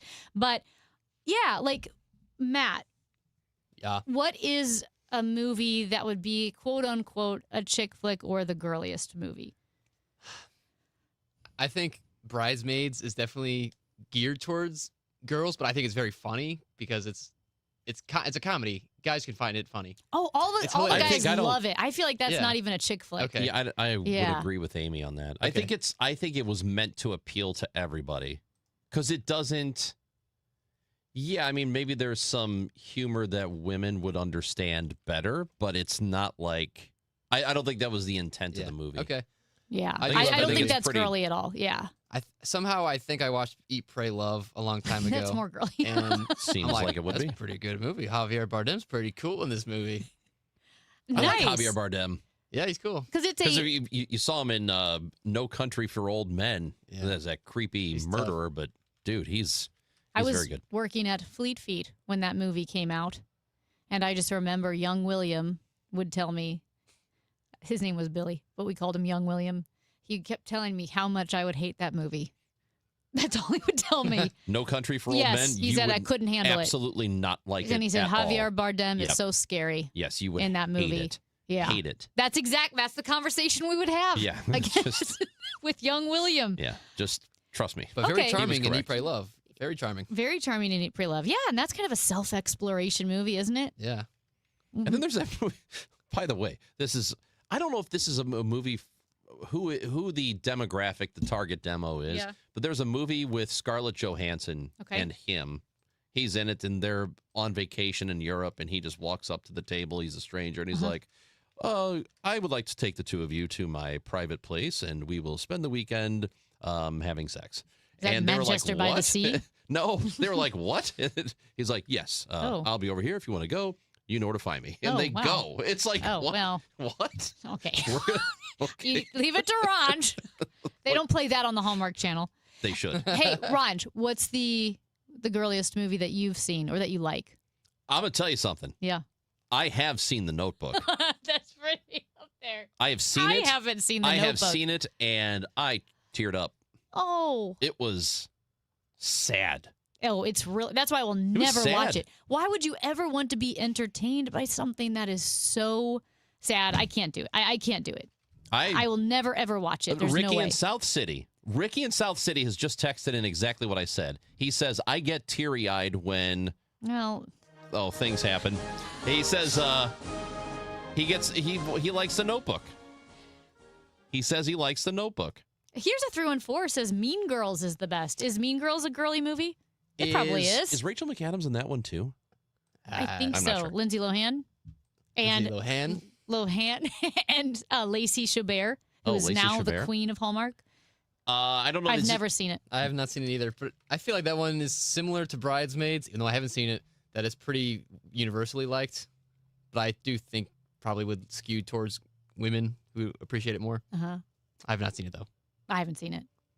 I will say I don't like a lot of the chick flick movies. Like I was never interested and didn't see Eat, Pray, Love or The Notebook or Mamma Mia. I don't know if that's a girl's flick, but it feels like it. I don't know. I have no interest in that. But the movies that I do like that are traditional chick flicks, as they call it, You've Got Mail. Love that movie with Meg Ryan and Tom Hanks. Yeah. And While You Were Sleeping. I like Sleepless in Seattle. I think that qualifies. Yeah. I like I Pretty like that Woman. one. And I meant to say While You Were Sleeping, but I like both of them. Pretty Woman, I like. Pretty Woman is good. Yeah, I'm a Pretty fan of Woman, it. I feel If it's like on, I will everybody watch likes it. Pretty Woman. You think so? Yeah, I don't know. I think so. There's just certain, I don't know, certain movies I think I just like a couple of the classic 90s rom-coms, but I used to watch a lot of old movies. Well, a more fair question for you, Amy, would be what manly movies do you like? Wow. Yeah, man. I like a lot of manly movies. I like sports movies. I do love a good sports movie. You just got done complaining that he thought sports were only for men. And now here you are talking about sports movies must be for dudes. I know. This is such a, I know our conversation, but girls like sports too. No, I know girls like sports. I don't know if a movie like Moneyball is considered like a guy movie or not. It's not as guy as The Terminator. I don't watch The Terminator. I don't watch Die Hard. But I do love, here's the thing, I'm so limited because I'm such a prude and I don't like violence either, but I do love the Bourne movies. I'll watch every Bourne movie. And I love... Even though people get shot? Yeah, I know. For some reason, it is violent, but they're not showing a lot of people bleeding out. It's tastefully violent. It's tastefully violent in the same way that I love the movie Hunt for the Red October. Love that movie. That's more of a drama. Yeah, I love that movie. It's not a thriller. I love It's not an That's the Jack action. Ryan series, right? Clear and Present Danger. Love that. Patriot Games. Good movie. Love those Harrison Ford 90s action films. Air Force One. Never saw it. Oh. Gary Oldman's in it. He's fantastic. You should watch that Do one. you like Rocky? Those are some great dude movies. You know who You know which one I did see? What? What's the new one? Creed? Yes, I really liked Creed. Yeah, that's a guy movie. Yeah.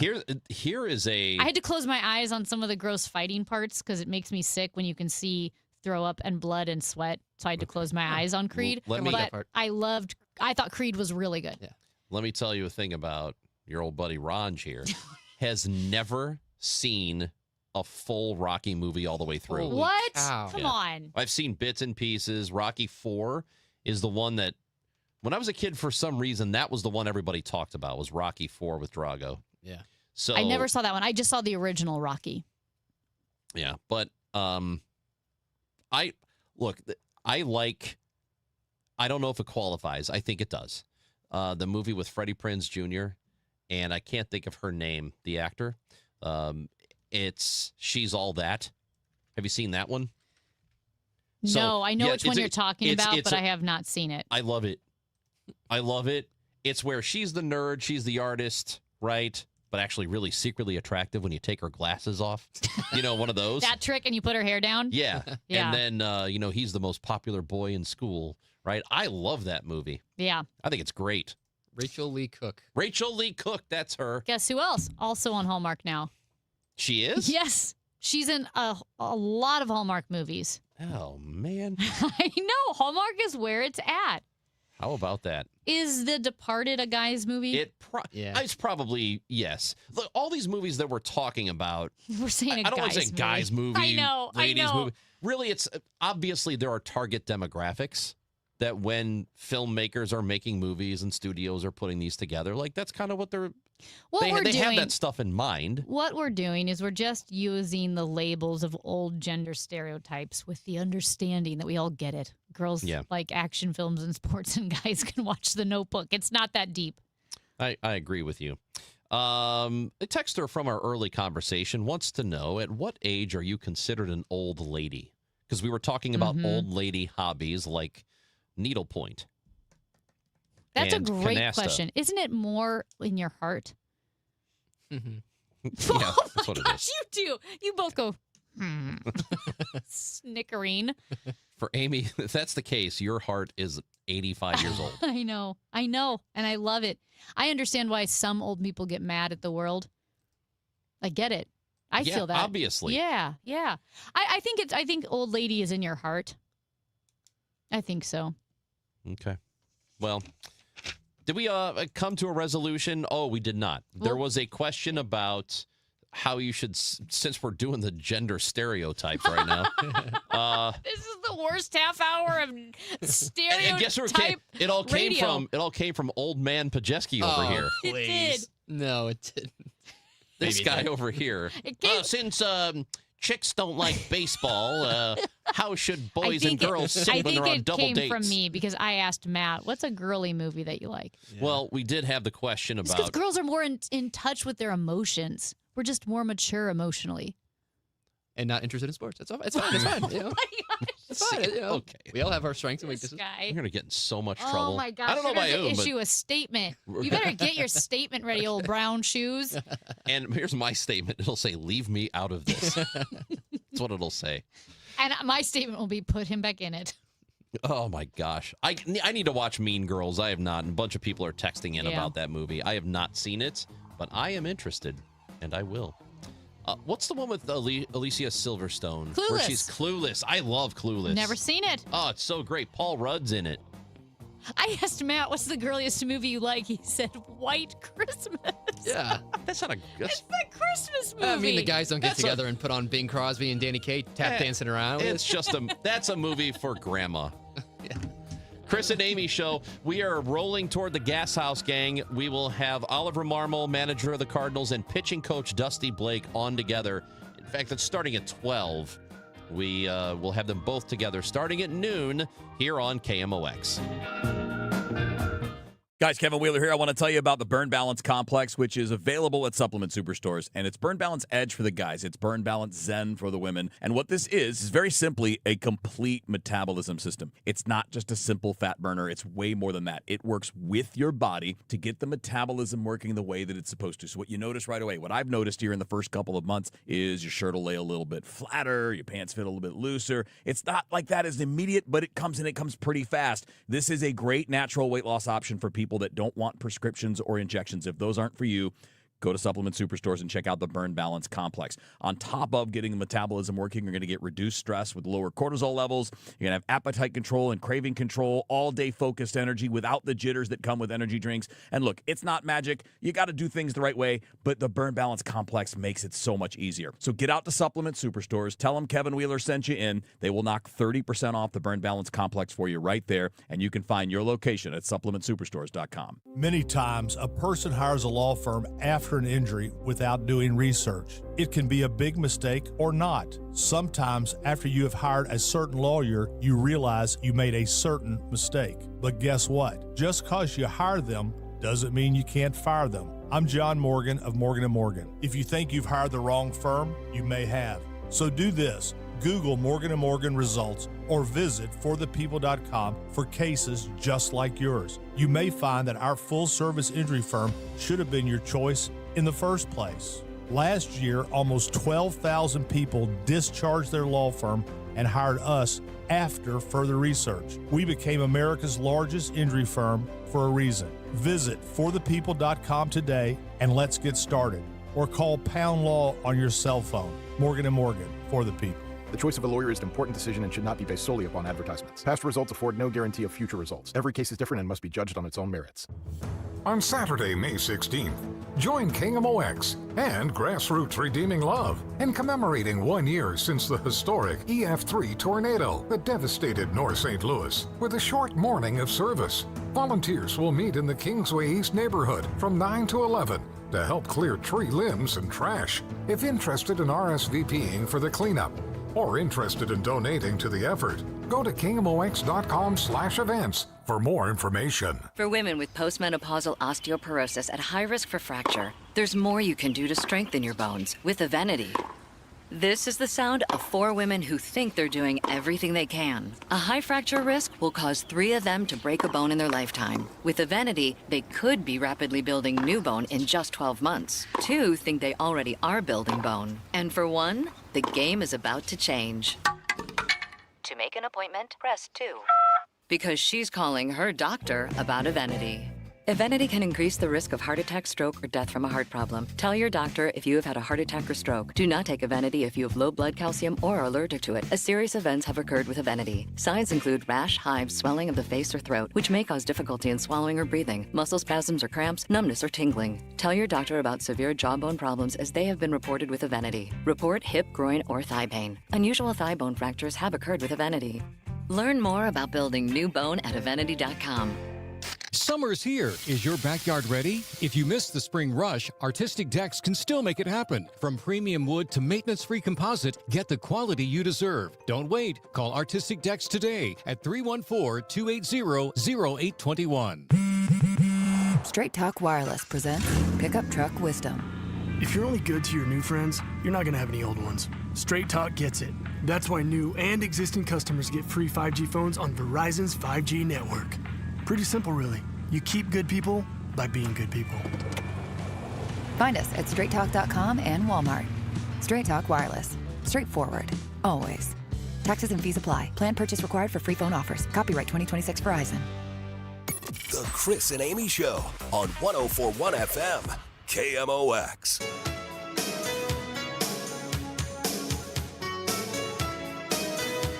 Did we mention the ideal seating for the baseball game? Baseball game, and this is provided that did we decide that there's equal amount of interest in all the people involved in the double date? Like interest in the baseball game? So we had a texter, and the texter did not specify. Again, we moved away from the gender. It's 2 couples, and we were placing the emphasis on which 2 are the friends. Yeah, which right? 2 of the couple? Which 2 of the couple are the friends, and which 2 really like baseball. And those could be, of course, the same too, but those are the most important elements. And a texter said the way you need to do it is guy, girl, and then the row in front, girl, guy. It's easy to talk diagonally and next to you. Now, in a large group, I do like let's say you have 8 people going. I like the 4 and 4 setup. So 4 in front, better. 4 behind, then 1 long row of 8 people, because that way you're all kind of together. So that I can appreciate. How often do you go to a party that has a long table and you're kind of stressed where you sit because you are stuck having a conversation with the 2 people next to you and you miss the rest of the party? Did a wedding like that 5 years ago. Okay. And he did not really have traditional wedding parties. He had his brother, her best friend, and me. We gave speeches, but they didn't do a wedding party. There was no real best man or maid of honor. There was nothing like that. And all the friends sat at one really long table. It was, I don't know how many people were in it. It was like, I don't know, maybe like 50 people on the table. It's a bad setup. It was okay because you had the people kind of by you and everybody knew everybody, so it wasn't that big of a deal. Well, and then there were separate tables, circular tables out in the thing, but I never seen a setup like that before. Just one long table and everybody's at it. It was longer than a traditional wedding party long table. You're not talking about where everyone's on one side. Correct. It was, it was not like that. Oh, interesting. And all sides of the table were full. Well, you got to choose your seat wisely. Yes. I would say when you're at the baseball game, if it depends on the couples who are involved.